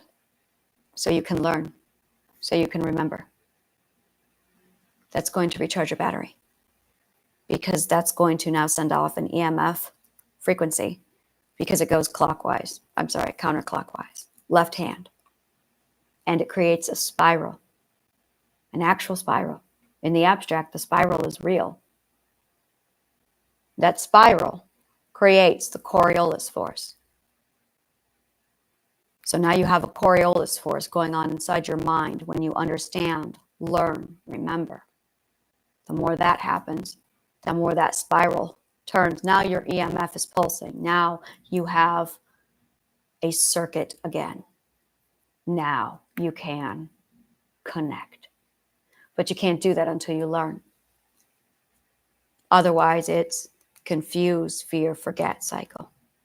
And the EMF pulse goes away. So you're really learning how to turn on your body. You're learning how to turn on your mind. You just have to flip a switch. But the switch is you got to learn so you can remember so you can understand. But you need a very special type of education. You need the type of education that does not exist in this world. The last time we saw this education was crammed into every great books because we all have a sense of humor, but that's beside the point. The last time we saw this knowledge was in the 4th century. And this is why Rome declared war on all education. They were taking out this code. I have no idea why they would want to do something so fucking stupid to catch witches. To catch witches. I see. To catch witches. I see that to catch witches. I did ask that question. To catch witches. I remember this question. I was like 12 when I asked this question. This was the question, why did they destroy Alexandria? To catch witches. And I could not answer with Occam's razor because I can figure it out. Why did they destroy all of knowledge in Alexandria? To catch witches. To catch witches. That's the why, to catch witches. That's a really dumb reason, but all right, to catch witches. I feel like sometimes I'm making make-believe and I'm sitting up there 5. What happens next? We're going to catch witches now. Now the witches are going to break the box. Yeah, that's right. That's how it went. We get out of the box, guys. We're going to break the box. Someone put us in a matchbox. So we're going to break the box. Oh, it's the delusion. The delusion is the box. Oh. Okay, so we're going to break the delusion. So I got the code. And when I got the code, I put it in my book, which is already done, so I don't have to write it. And then this is part 1. This is deconstruction. Well, this is reverse engineer. And then the second book is reconstruction. So it's all set. It's all done. Just go read my 2 books. You're good. Yeah, read my 2 books. And then, yeah, you just need to understand. All right. So we got a witches in wizarding school. Yes. Witches in wizarding school. So happy. And it's going to be Zoroastrian. The Zoroastrian, because that's a kick-ass fucking name. I want to even call it the Zoroastrian and Cthulhu, Witches in Wizard School. Oh, fuck, damn, yes. Zoroastrian and Cthulhu. I haven't even read Cthulhu yet, by the way. I just thought it'd be really awesome to have it with Zoroastrian. So the Zoroastrian and Cthulhu, which school? School. We need the word school in there. So it's the Zoroastrian and Cthulhu School for Witches and Wizardry. Oh, yes. We're not done yet. There's more there, but it's a working title. So Hogwarts, eat your heart out. That's how it's done. The Zoroastrian and Cthulhu School of Witchcraft and Wizardry.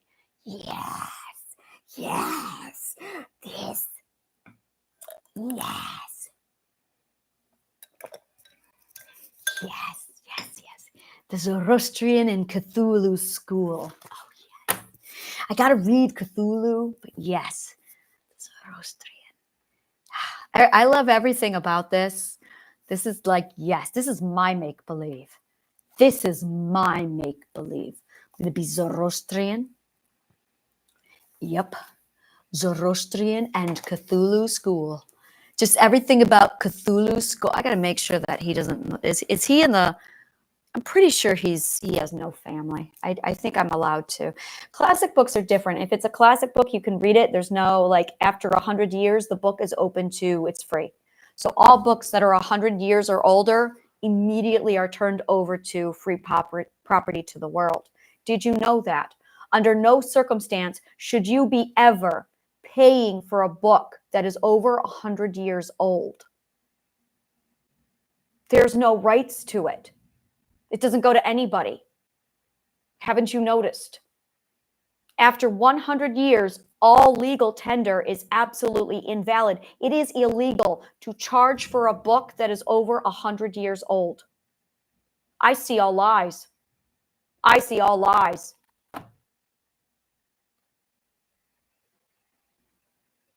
I don't like seeing this one. Who the fuck is charging money for any book over 100 years old? That should only be manufacturing cost. There's nothing else there. There are no rights. As soon as the book is 100 years old, you lose all rights.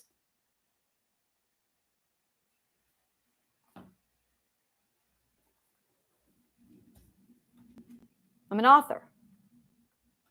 I had to study that shit. Like I said, we just partnered with, I'll go one up more than that. We just partnered with Project Gutenberg today.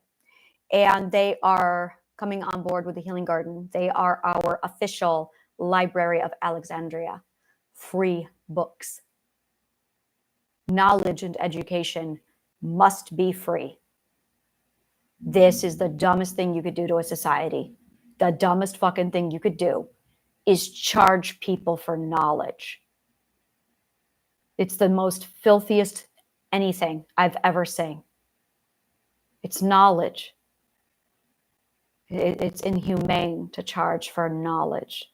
It's literally your culture that you're putting inside of them for your culture. What you owe them everything. There should be absolutely nothing but the educational system. And the educational system takes care of everything else. The educational system should be at the top, nothing else. Because truth shall set you free. You know, truth, come on.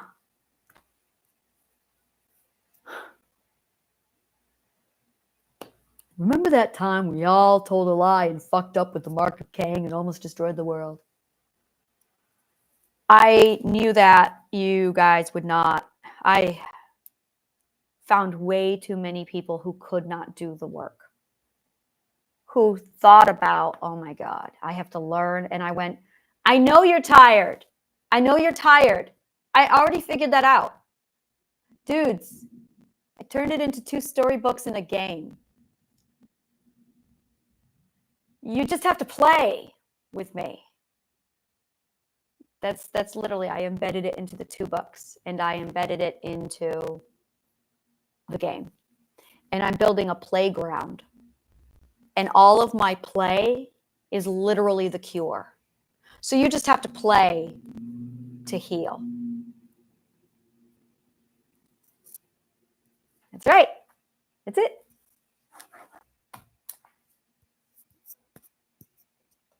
You just have to play to heal. So breaking delusion. And then now, if you want to supercharge your healing, if you want to, like, I want this over with, then you can also do the work with the play. But you can do the full game version. You can do the movie version. You can do the RPG. We're going to be doing the game. We're going to do a lot with the game. That's going to take like a massive front. We're going to be stepping forward with that a lot. And I just had to get through this whole epiphany moment of holy fucking crap. And then I find out shit with the universe. And I'm like, who the fuck do I tell this to? So I've got recordings all over my phone, everywhere, on all these visions I have. And at some point, I'm just going to be like, I don't know. We just need a tech sweep to collect them all. And then you guys can put them via tech into chronological order because I don't want to do that kind of shit. So yeah, I'm going to need scribes or those people. What are they called? Oh, I don't know what they're called. They're oral historian collector people. What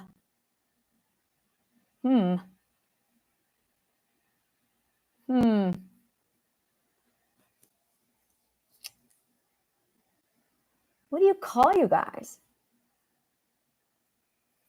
Scribes? I feel like that's not the right word. Not at all.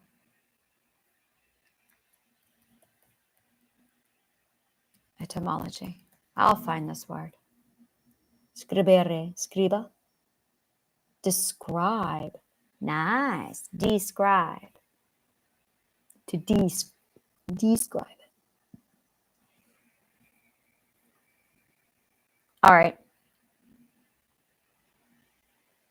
Okay. Yeah, I think I'm just going to settle on scribe. I feel like there's a word, like an Irish word in there, and it's just like I'm thinking druid, but it's not that. Oh, this is what the druids studied. Oh, this is what the druids studied. Stonehenge.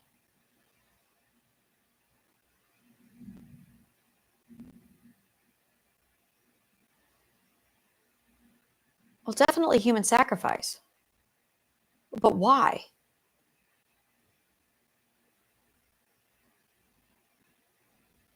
It looks like an everything clock. It's an everything clock. An everything clock is, well, it's an everything clock. It's, how do I describe an everything clock? See, I can look at everything clocks. Divination is being able to read the everything clock. Telling the clock is reading part of the everything clock. I don't yet know the words to explain the everything clock. Wow. How do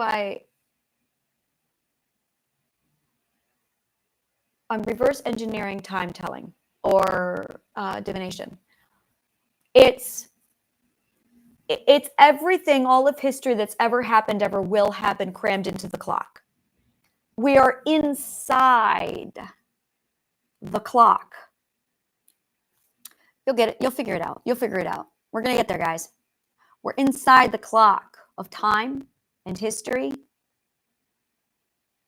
So when you're looking at the stars, you're just reading a future book or you're reading a past book. So you're either reading a book that's to come, because we're in a flip book, because I thought that would be cool. So we're in a flip book. So you can literally flip the book and go all the way to the front or all the way to the beginning. Those are the books that you have read. These are the books that you will read. See, it's a to-read list. We are stuck in a to-read list, guys. We got the books we want to read, and we've got the books that we have read. It seemed like a very good, logical thing for my 2-year-old brain to put together. It makes perfect sense. You know, these are all the books that I love. These are all the books that I have not read. Like, this is it. This is it. These are all the books I have read. These are all the books that I have not read. When is the future and when is the present? And the more books you read, the further you go along, and then you can go back, oh, remember the time when? Ooh. Yeah, but you can remember in both directions. It's really fucking cool. So this is the everything clock. We're inside the everything clock. So people who could study divination or predict the future, they're just reading that's like going, tomorrow's going to be 2 p.m. at 2 p.m. Oh my God, you can tell the future. Yes. Look at me. Look, I'm going to do it again. Can you do it? It is 6:39 and 1 hour will be 7:39. Oh my God, how did you do that? I can see the future. So that's what that really is. Once I figured that out, it was not funny at all. I'm just like, well, that's anticlimactic. And so now people are like, whoa. And I went, yeah, you can tell the future by reading a clock. Yeah, that's what happens when you read clocks. You can tell the future. So that's it right there. This is why this part is really boring to me. And sometimes because I'm like, all right, so you can tell the future. You can read the clock. You can just read the clock. It's so fucking boring. Can we do something else? So that's where you just want to pull yourself away from the clock. Like, I could be doing so much stuff here and I don't want to be fucking around with the everything clock. So it's like, this is not fun. There's so much other awesome shit to be doing. Like, you know, one-upping Stephen Moffat. That's what I love doing. So Zoroastrian and Cthulhu School of Witchcraft and Wizardry. I want witchcraft spell work and I have to figure this out. Do I want witchcraft and wizardry, or do we want the arcane arts? See, I almost want to do the arcane arts, arcana. And I know what this is from. I blame Bethesda. It's their fault. They put out Skyrim. I'm sitting here at the Bard's College. I'm like, oh yeah, I wish this were true. And then I go over to the Mages College and I'm going, I wish this were true. True. Yes, I have a bard college that is a mage college. Yes. So we are the first philosophical bard in mage college ever. That's right. Bard and mage. Bardic magic. Because that's what I play when I play Dungeons and Dragons. I'm a bardic mage. No, I'm not. I'm a druid. Oh, that's a mage. I'm a bardic mage. So yeah, there you go. A bardic mage. Imagine that. Yep, I'm a bardic. I'm a real bardic mage. You know, I made these wishes when I was a kid. I was like, I want to be a bard. I want to be a mage. Yes, I'm a bardic mage. I love bardic mages. They're the best. So,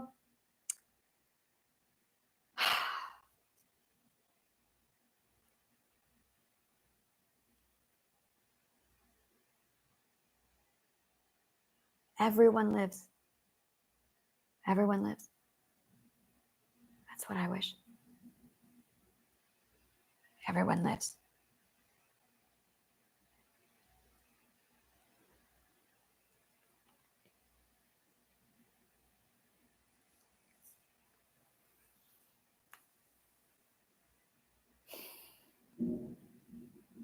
I don't know what to do.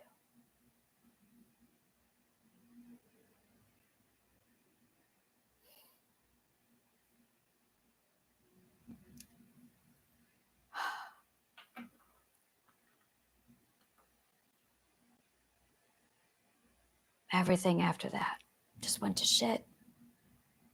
I think he figured it out too.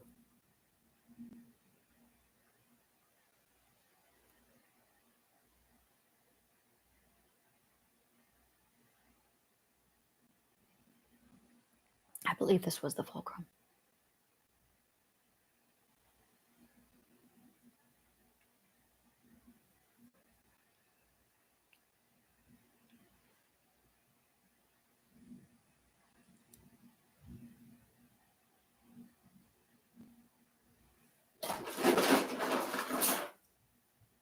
My cat decided to stretch.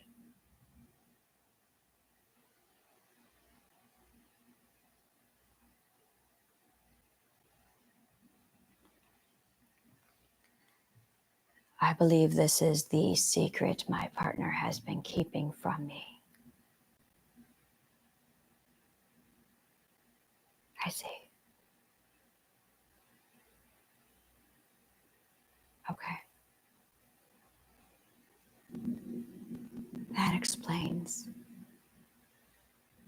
everything.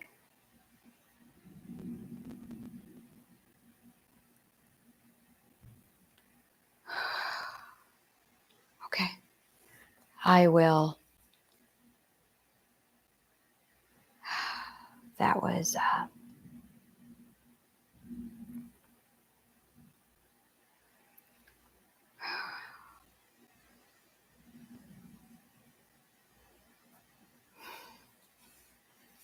I'm just waiting.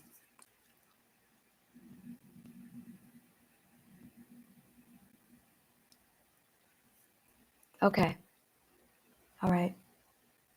One day at a time. Thank you, and may the truth always find you.